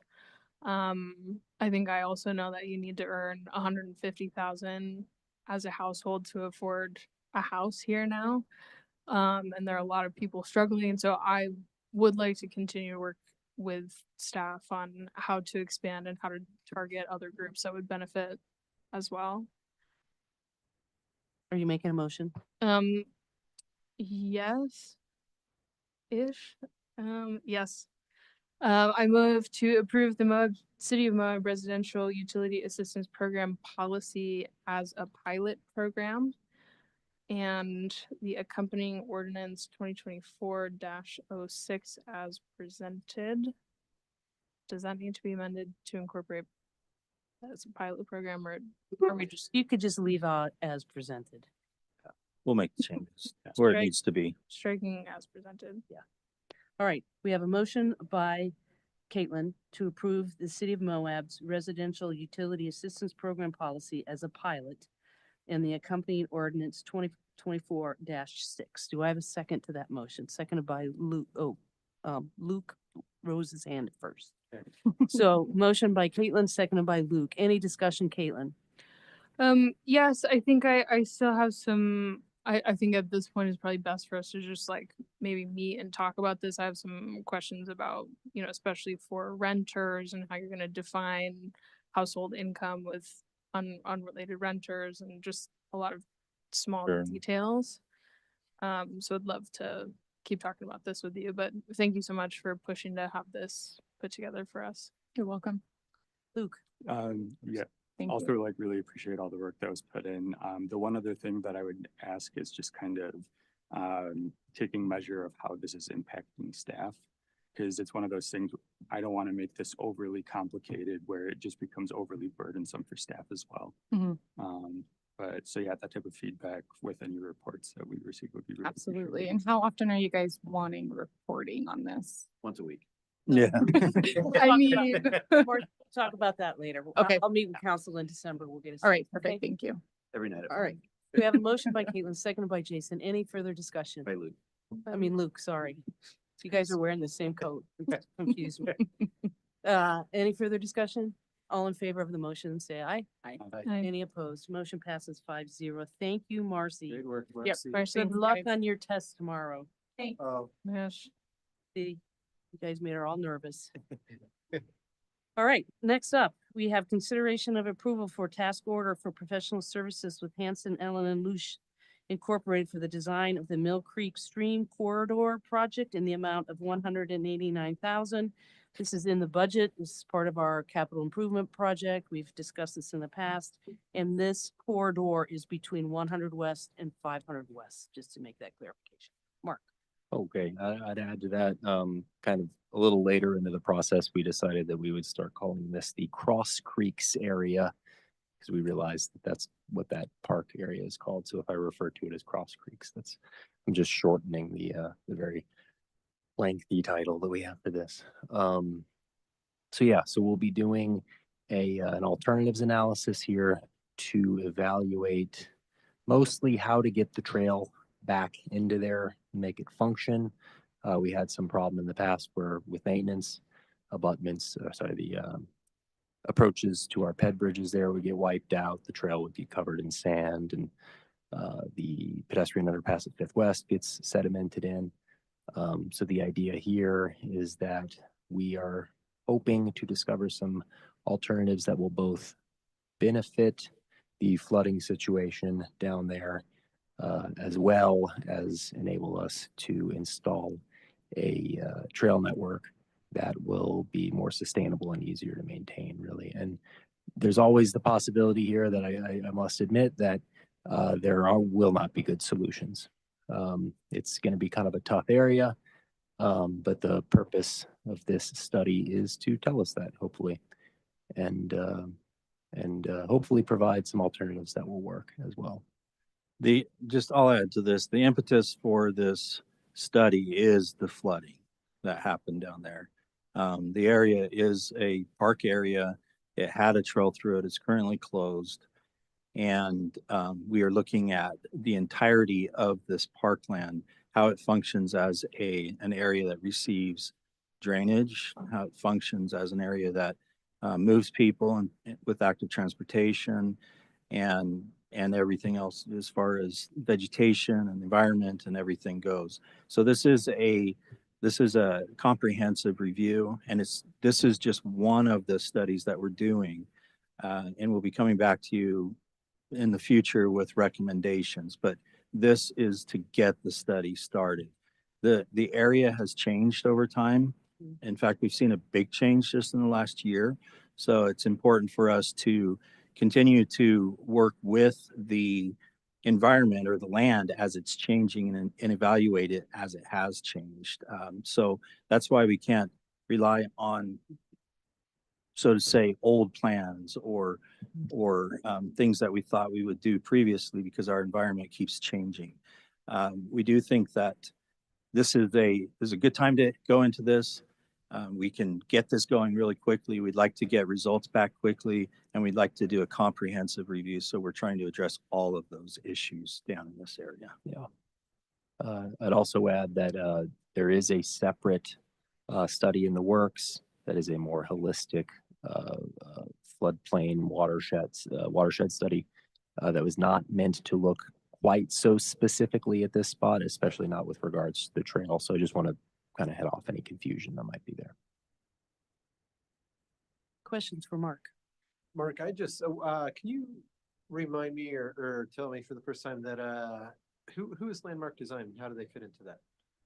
So that they'll be doing the trail portion of that. So how Hassan Island Loose, they're the engineers. They'll be doing the hydraulic analysis and looking at it from the flood mitigation point of view. Landmark Design will be evaluating it from the trails perspective. Yeah. And just a quick clarification, in the performing like a land survey of the project area,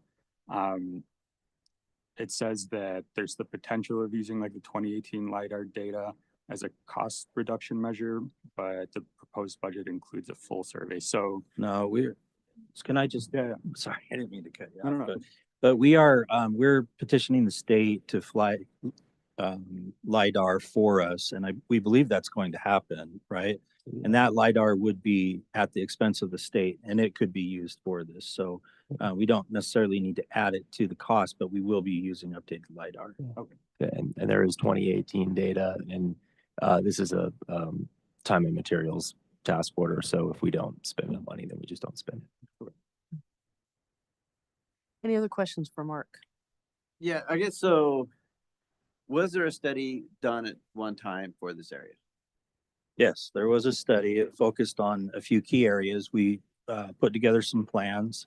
We published those plans, and the issue with those plans is that most of them were on private property, and private property owners have chosen not to go forward with those plans. Okay, so did we implement anything of? We're implementing right now on Fifth West the stuff we're doing under the bridge and the removal of silt and the riprap and armoring the bridge there. That's a result of the previous study as well. Okay, so that won't need to be included in this. No. The previous study also included bank stabilization up and down the creek that is going forward as well. There's a lot of work that came out of the previous study that is continuing to move forward. We're working with landowners. Some of it's on private property. We've got agreements from a lot.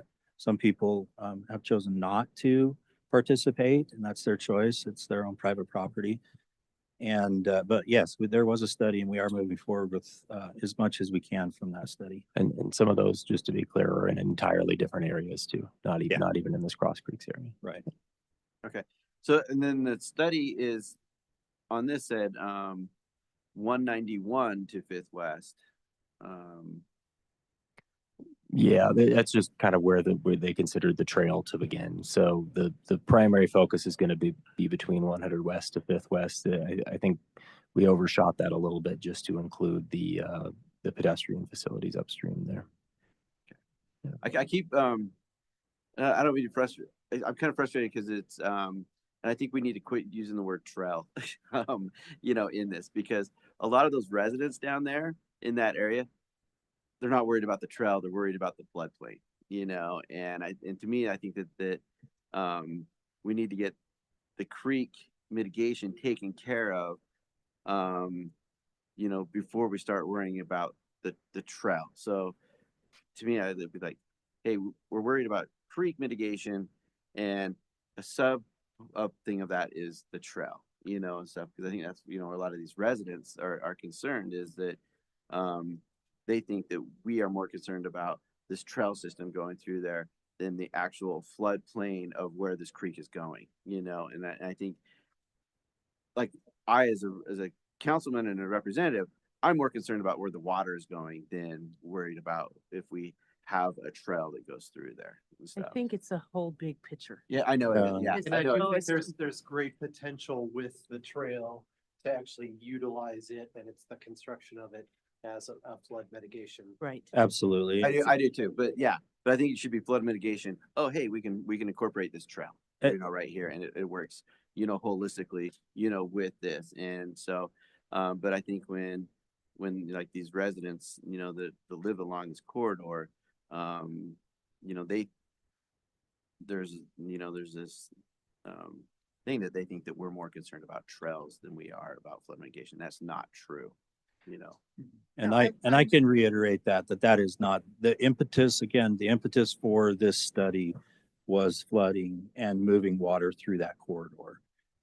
There's a comprehensive part of it where we need to figure out this other part as well, but that's not the impetus for this study. And you know, if you take a look at the project understanding, that's basically what it says.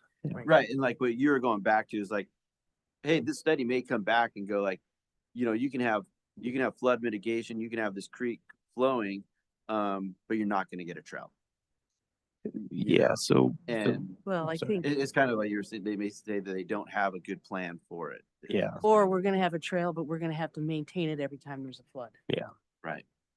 And I think that's kind of what we would like to see, you know, and I'm sorry, I usually let you guys talk before I do, but I feel like that's something that we would like to see a trail system back there.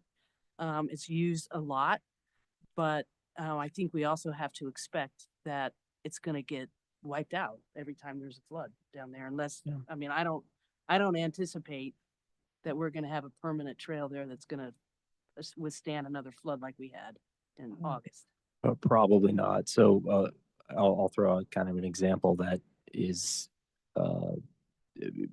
could potentially work. I've spoken with one engineer and he thinks maybe it doesn't. We'll hopefully have an answer at the end of the study. But the idea of a levee system back there, you could combine the two solutions, right? Now that may not work because a levee also provides a place for water to get stuck on the wrong side of it, right? You need to be able to drain that structure. And so that presents its own problems along with it. And that's what this is going to help us with. Yeah, we're going to look at those and we're going to get back a recommendation that says, you know, hey, we really know that you liked that levee idea, but it, you know, it has these problems, X, Y, Z. Yeah, and again, any trail system will have to work with what the plan is for the flood mitigation system. Yeah. But the primary thing is flood mitigation. It is. Yeah, It is. trail it's secondary. Yeah, it is. And the the information in the document states that very clearly, that the identifying flood protection measures is the first priority, and having protecting the city's trail system is secondary to that.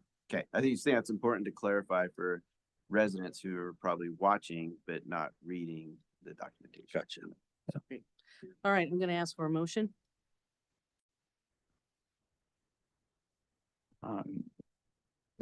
I move to approve the attached task order for professional services with Hanson, Allen, and Luce Incorporated for the design of the Mill Creek stream corridor project in the amount of $189,000 and authorize the mayor to sign it. Motion by Luke, second. I'll second. Second by Caitlin. Any further discussion, Luke? No. Caitlin? Yeah, I would just echo all the comments that have been made. I think also in consideration of all of the flooding that we've seen, we do need a plan for how we're going to manage our trails. I think that that's something that staff's been talking about along the entire pathway. If we fail to plan, we plan to fail. And so I appreciate that that's part of this. And yeah, I'm really happy that we will be pushing to use state LiDAR for this as well. So thank you. Anybody else? All well, I'm gonna call for a roll call. Even though this is in the budget, it is an expense. So we'll start with you, Luke. Aye. Caitlin? Aye. Colin? Aye. Tawny? Aye. Jason? Aye. Motion passes 5-0. All right, thanks, Mark. Thanks, y'all. I know our Nature Conservancy friends are like ready to move on, but we have one more thing before we get to you all. Consideration of approval of a contract award to Dudak and Urban Forestry Management Plan project in the amount of $149,078.20 and authorize the mayor to sign the contract. This money is from a grant that we received, the $500,000 we got for trees. And so Alexi has a brief presentation for you all. Okay, I think we have 6 slides total here. It's short. The 2023 Sustainability Action Plan identified urban forestry as a priority for implementation. It was among the highest rated by community support, and it was the highest strategy rated overall. We also, prior to doing that, so it was fortuitous, got a grant from Urban and Community Forestry Inflation Reduction Act grant that funded about $500,000 worth of things for us to work on urban forestry here. So we've already completed a tree inventory. It was 1,812 trees that are managed by the city, either on our own property or that are on properties that we manage. And then we issued an RFP to use that information to develop an urban forestry management plan. And then we have some other things that will be coming in the future as a part of that. Part of this RFP that we issued also asked for assistance with implementation to make sure we had the resources to do that. Okay, so the RFP asked for assistance with integrating existing knowledge and new information into that plan, analyzing the data that we have from the tree inventory, and then recommending improvements for our city operations or planning, code, and education for our internal staff and also for the community. And it also requested implementation assistance to facilitate those things. We evaluated, so we had a selection committee that involved Levi from Public Works, Didar from Engineering, Mark Matson in Parks, and me. So we had a variety of perspectives, and we had a scoring rubric. Everybody scored it, aside from price, which was a set formula. And then we averaged those scores to get the top rated proposal. We had 7 of them come in for this. And our top recommendation was Dudex. They scored the top overall, and they were also in the top 2 for every member of the selection committee. They have a lot of experience doing urban forestry management plans, which was important to us, that it was something that was actionable for us once we got that information. They also had a thorough plan for community engagement, including interviews, a survey, open house, a community tree planting that involved training for how to plant a tree. Working with us to provide Spanish translation for all the materials that they develop and for any trainings that we do. They will also analyze the canopy for coverage, planting sites. They will provide recommendations for all the things that we were discussing before. And though they are not based in Utah, which was one of our concerns, we did check references on our top scoring proposals. They have worked in the West and throughout California in a lot of different environments. So we felt like they could provide something for us, and they will do 2 trips for this. So those will include a technical advisory committee, planning commission meeting, open house, city, and then that's the first trip. And another trip will involve city council workshop, a tree planting, and training. This is fully grant funded. It was written into that grant proposal. So this is coming from that. And that committee wants to recommend DUDEC for approval for this urban forestry management plan. Questions for Lexi? Motion?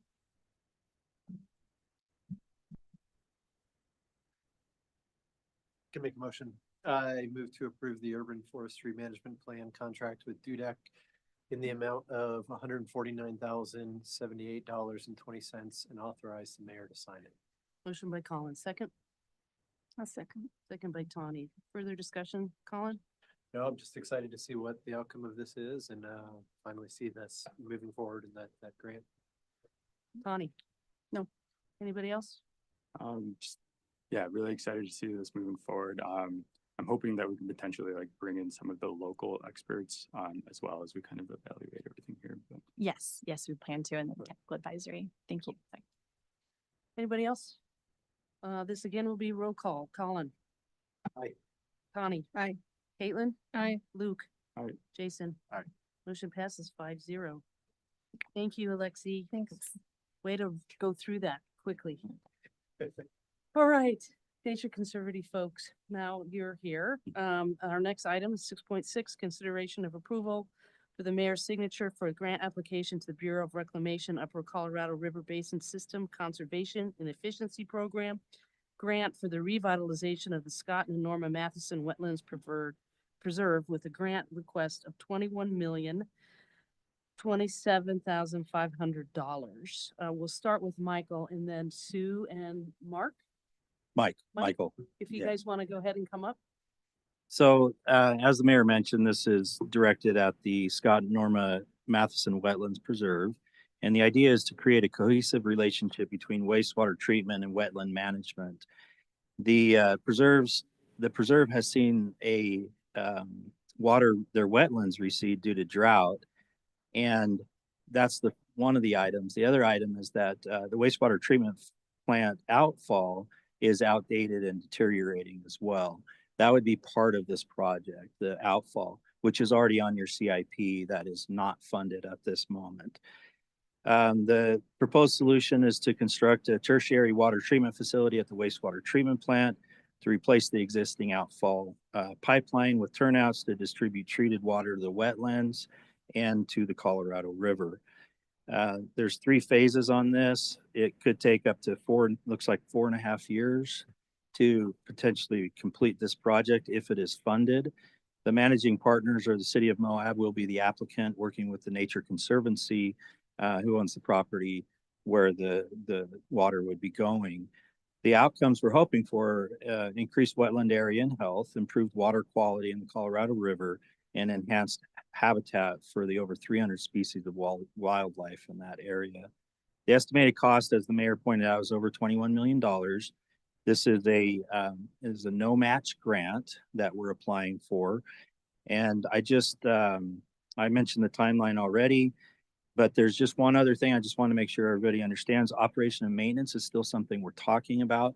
If we are to move forward with this project, it will require a contract that we will initiate with the Nature Conservancy on how this is going to work going forward as far as operations and maintenance goes. We're still looking at what those costs would be and evaluating those. But we as staff feel like it would be prudent to move forward and to apply for this grant so that we can get in the consideration for this cycle and to put our best foot forward. And we are confident that anything else can be worked out as we move forward. So that was all I had. Mike. Great. My name is Michael Haig. I am the Matheson Preserve Manager. And to reiterate some of the things that Michael said, with the Inflation Reduction Act, there's $450 million available for the restoration of the upper Colorado River Basin, and drought mitigation projects and things like that. It could be riparian connectivity, it could be riparian restoration, and all sorts of stuff. So this fits perfectly in that. And as you guys know, some of you guys have been here for a long time, Matheson Preserve used to flood on average every 3 years, 2 to 3 years. And since 1996, I think it's only fully inundated the preserve one time. So dramatic reduction. There's a lot of causes for that.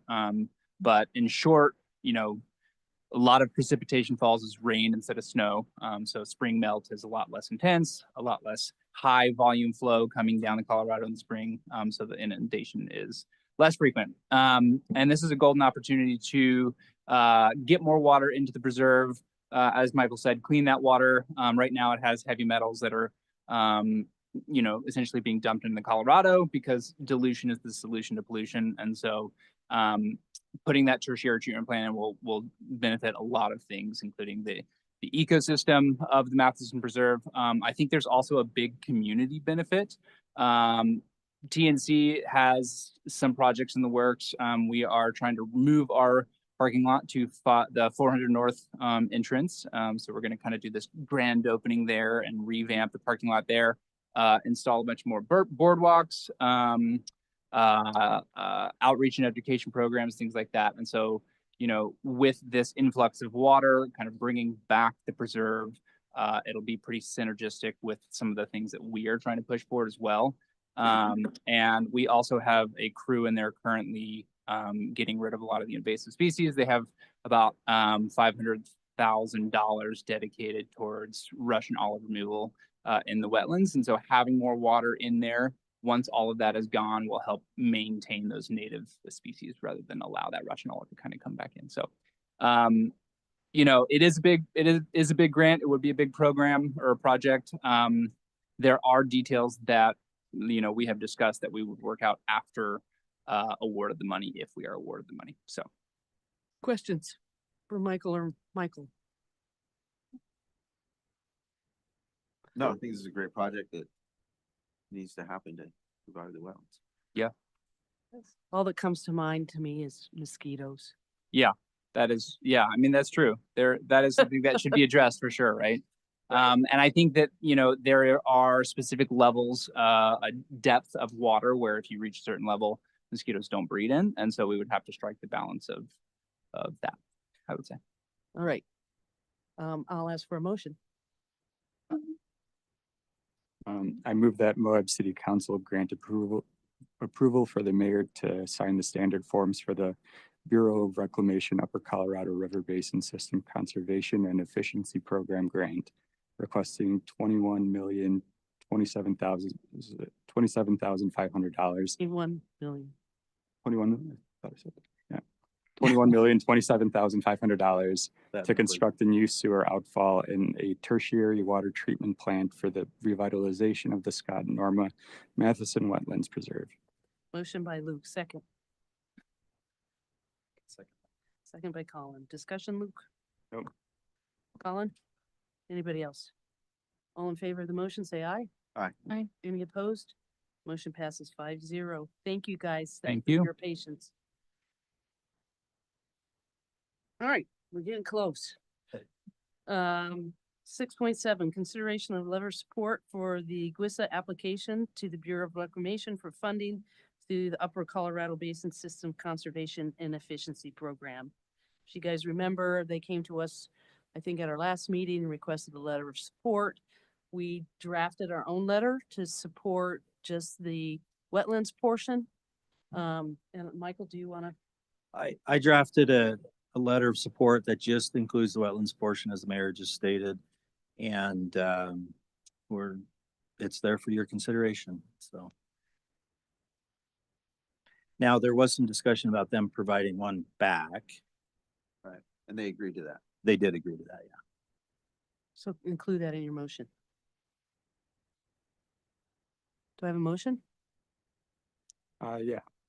I move to approve the proposed letter of support for the Grand Water and Sewer Service Agency's application to the Bureau of Reclamation for funding through the Upper Colorado River Basin System Conservation and Efficiency Program. Do you want to add provided that we receive a letter of support? Yes, provided that we receive a letter of support for our own grant application. Great. Motion by Luke, second. Can second that. Second by Colin. Any discussion, Luke? No, I'm just glad to be partnering with a local agency. And I was thinking about this and confirmed it with Ben that even kind of like the later stage stuff makes a little bit of sense in terms of preserving our aquifer. Since San Juan County does have a fair amount of water rights, but doesn't have any sort of direct access to them, they were able to apply for a conversion to be able to tap into our aquifer for some of the development that's going on at the south of the valley. And so long term, if GWISA is able to actually pump this water up into the valley, then San Juan County would be able to access their river water rights rather than tapping into our aquifer. So that was kind of a long term, gave me some like pause or hesitation, because that ultimately is still associated with their grant application, even though we're just supporting the wetlands portion in this letter, but just for some added context. Thanks, Luke. Colin, anything? I would add to that, I also see some value in keeping water in Mill Creek if the water's coming up to, and, you know, for the health of both the Mill Creek ecosystem and the wetlands and the recharge of our aquifers and the potential of using that water, for well irrigation for a secondary water system to supplement that. So, yeah, thank you. Anybody else? Just general question, because I know we've talked about this letter of support. I'm curious, I guess, for the last item, you know, we're asking for a letter of support back from GWISA. Are we getting other letters of support from other agencies for our application? Yes, we are. And that's been organized by TNC, working with their consultants. And yes, they are coming in for sure. Sweet. Tani or Jason? All right, I'll call for the question. All those in favor of the motion? Aye. Aye. Any opposed? Motion passes 5-0. All right, we're up to our last item on general business. And that is consideration of the adoption of a resolution 2924, a resolution approving the Chinle Minor subdivision for the property located at 700 North Main Street, Moab, Utah 84532. I believe Tani is going to recuse herself. She has a conflict with a family member that's involved in this, and so she will not be voting or discussing this item. Again, this is one of those things that you've heard me say over and over. You will not have to consider this again, hopefully after our next meeting, when we have the subdivision ordinance on our agenda to be passed. So it's kind of an administrative. Corey, do you have anything to add? I don't. There is a minor adjustment in the plat. It was a Scrivener error of the title of the subdivision. That's been amended. Chinle redacting the I in that word Chinle to Chinle spelt just L-E. That's the only thing I have to add. All right. Questions? Motion? I motion to approve resolution 29-2024, a resolution approving the Chinle Minor subdivision of property located at 700 North Main Street, Moab, Utah 84532. Motion by Caitlin, second. I'll second. Second by Luke. Any discussion, Caitlin? Nope. Luke? Anybody else? All those in favor say aye. Aye. And any opposed? I'll abstain. All right, motion passes 4-0 with Tani abstaining. Thank you very much. Thanks, Corey. Got off easy. The whiteboard. Oh, that's to come. The whiteboard is still in the office. We'll be seeing that. All right, great. It's 8:03 and we still have a ways to go. We'll start with the city manager's update. Okay, just a few items for you today of particular note, I should say. The mill and overlay on Mill Creek has begun. They have been out there milling for the last 2 days, and they're planning on trailing close behind where they're milling with the new asphalt. That project will, before it's finally closed up, striped and everything, it'll probably be the first week of December, but it is moving forward. It'll continue to move forward until it's finished. So that's good news. Dispersed parking is wrapping up and we'll be closing everything out in the next few weeks. You can see striping going on now. We're getting intersections, crosswalk stripes, stop bars, and all of the different things that we're doing in relation to that. Signs are going up as well, and that's moving forward. So most of the landscaping is getting finished pretty soon here, and we're really excited about that. I've got some staff updates for you. So Corey Shirtliff, that you just heard from is officially now the Community Development Director for the City of Moab. Yes. Very much deserved. Alexi will be working on community initiatives and sustainability / resiliency out of the city manager's or admin office going forward. She'll be working closely with me on projects and moving strategic initiatives forward, as well as overseeing sustainability efforts still. So we're really excited about that. Yeah. And then we have had some changes in Parks, Rec, and Trails, and I just wanted to mention real quick that Pat Trim is the interim Parks, Rec, and Trails Director. And if you applaud the next one, I'll be really, no, I'm just kidding. It's not an employee thing. The sweeper is out cleaning leaves. Oh, yeah. I saw it today. The old sweeper. Oh, come on. That's what I was gonna say next. It's the old sweeper, but it still works and it's out there and it's doing its thing. And they're still waiting to get trained on the new sweeper. So. Is it nice, Levi, the new one? It's pretty. Yeah.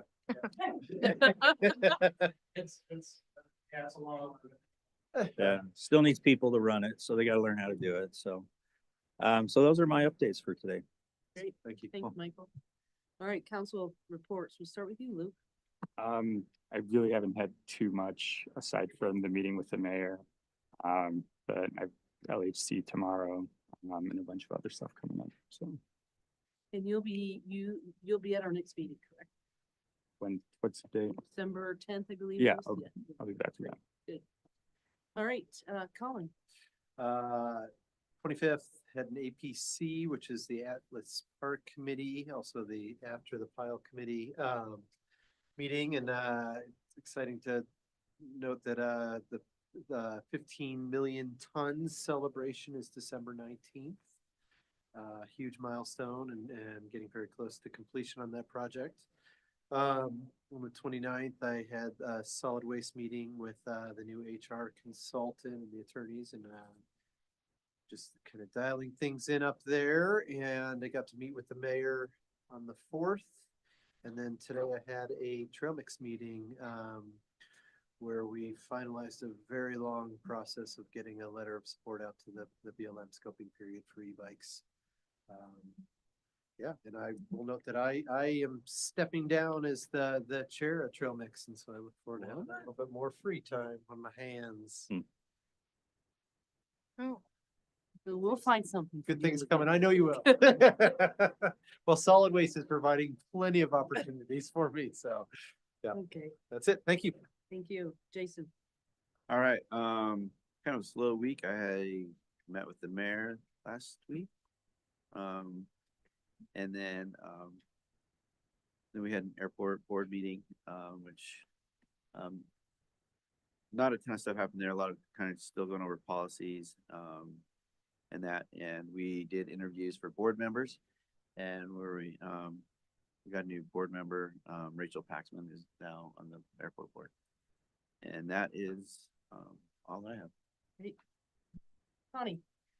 I don't have a whole lot. I met with the mayor last week and Caitlin, and I went to the Veterans Day ceremony yesterday, and it was nice. The mayor did a good job. That was about it. Well, and you retired. So. Congratulations, Tawny. Thank you. Did a lot of nice work out there at the road department. I'm sure you're gonna be missed. Oh, But we plan to put you to work too now that you're. I already have a job. Yeah, I know. I attended a community renewable energy agency meeting. They're continuing to move forward, and it seems like timelines are starting to become real. On the 19th, they should be presenting to the I'm gonna embarrass myself because Alexi knows so much more about this than me. But they are going to be presenting to the Public Utilities Commission on the 19th. Seems like it's in final real stages of program development negotiations between what this agency wants and what Rocky Mountain Power Pacific Corp want. kind of leaving that up to the commission to decide that. So they are anticipating that they're going to actually launch the program in 2026, which means next year will be a lot more movement on kind of establishing the program and getting ourselves set up for that. Right? Yeah, okay, cool. And I attended a meeting with the mayor. And then I also attended a Moab Area Housing Task Force meeting. We approved a proposal to create a housing dashboard, which will be integrated into moabhousing.com. This will be kind of like pilot initial visualizations to show housing data.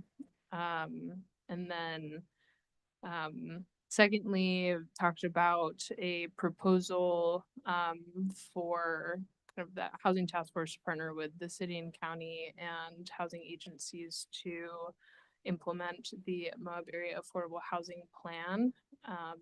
So a lot more of that will be coming to this body soon. And that's it. Had a few conversations with constituents about stuff. That's it. All right, thank you. I met with our state lobbyists and we discussed the upcoming legislative issues. Mainly, there's going to be a lot of housing and development conversations and legislation that's going to come up. My main comment to our lobbyists was a lot of times the legislatures will put things in place that really depend on us having the capacity. And so I think that's something that I think we're all concerned about. If they put things in place that limit the amount of time that things need to get accomplished, that could be a problem for us when we have limited staff. The other thing that we talked about was the TRT. There's two legislations that are being proposed, one by House Speaker Mike Schultz and another by Senator McKell. And more to come on those. I can tell you that I also met with the League of City and Towns last week to talk about TRT, talk about Speaker Mike Schultz legislation, and to also talk about second homes and overnight rentals. What the league is working with the speaker on and then other folks, the meeting last week was primarily with Gateway community electeds from Gateway cities. And so it was St. George, Park City, Torrey, Moab, Salt Lake was there because they also are looking at TRT for the entertainment district up in Salt Lake. But the main conversation was what would be in that new legislation. A couple of things that have come up was increasing the amount, the amount that goes into TRT. Very unlikely that that'll happen. Also, to reduce the percent. Right now, it's 63% for mitigation, 37% for advertising. There's a lot of discussion about reducing the percent for advertising because advertising is not like it used to be. I didn't express support for that one way or the other, but other folks felt that that was something that needed to be considered. Also allowing the cities to provide input on the mitigation money that was spent and also to provide cities with some money for mitigation directly to the city. So just so you know, all of these communities feel the same we do about TRT. They all have the same issues and the same concerns. So we'll see where this goes, if anywhere. Good discussion, more to come. We will be having another meeting with this same group after they go back to the legislature and present what we would like to see, and then we'll see where it goes, and then we'll meet again and see where that goes. And then in January, when the session starts, we'll push whatever it is that they come up with. I got to give out treats for the Halloween preschool kids. That was a lot of fun. I was the mayor witch. I wasn't a witch, but anyway, that was fun. The kids love it. You know, it's a great event. The police department was involved. They love that. It's really a lot of fun. Veterans Day, gave a little talk there. Really good turnout. It's nice to see so many people there. The kids from the elementary school came as well. The only unfortunate thing is my favorite veteran and my hero, my dad, was not there this year. We have a council retreat coming up on January 8th through the 9th. It's going to be held here at the Element. So we're not going to be going out to Red Clefs. They're under renovation, so please put that in your calendars. We're expecting it to be 2 full days of a retreat. And I've talked to you all about kind of what we're looking at the agenda. So if you could get that in your calendars and plan for that, that would be great. And then on the 22nd and 23rd of November, Payson City, Utah is coming to Moab for their retreat. And we're going to host them here at City Hall. And they're going to be here from 8 to 1 on Friday, the 22nd, and 8 to noon on the 23rd, which is Saturday. If I plan to meet them and have a little talk, if any of you guys are interested, let me know. Love to have you there and welcome our colleagues from Payson City to Moab. And they might be getting in touch with you, I guess, for some fun adventures in November. That's all I have. And so we do need to go into a closed session. We have 2 items. One is a strategy session to discuss reasonably or imminent or pending litigation. And the other is to discuss the purchase, exchange, or lease of real property. If I could have a motion to that effect. I move to go into closed session For to discuss. I took it down. The sale of real property or pending or imminent litigation. Okay, motion by Tawny. Do we have a second? Second by Caitlin. Any discussion? All right, all in favor? Right, we're in Aye. closed session.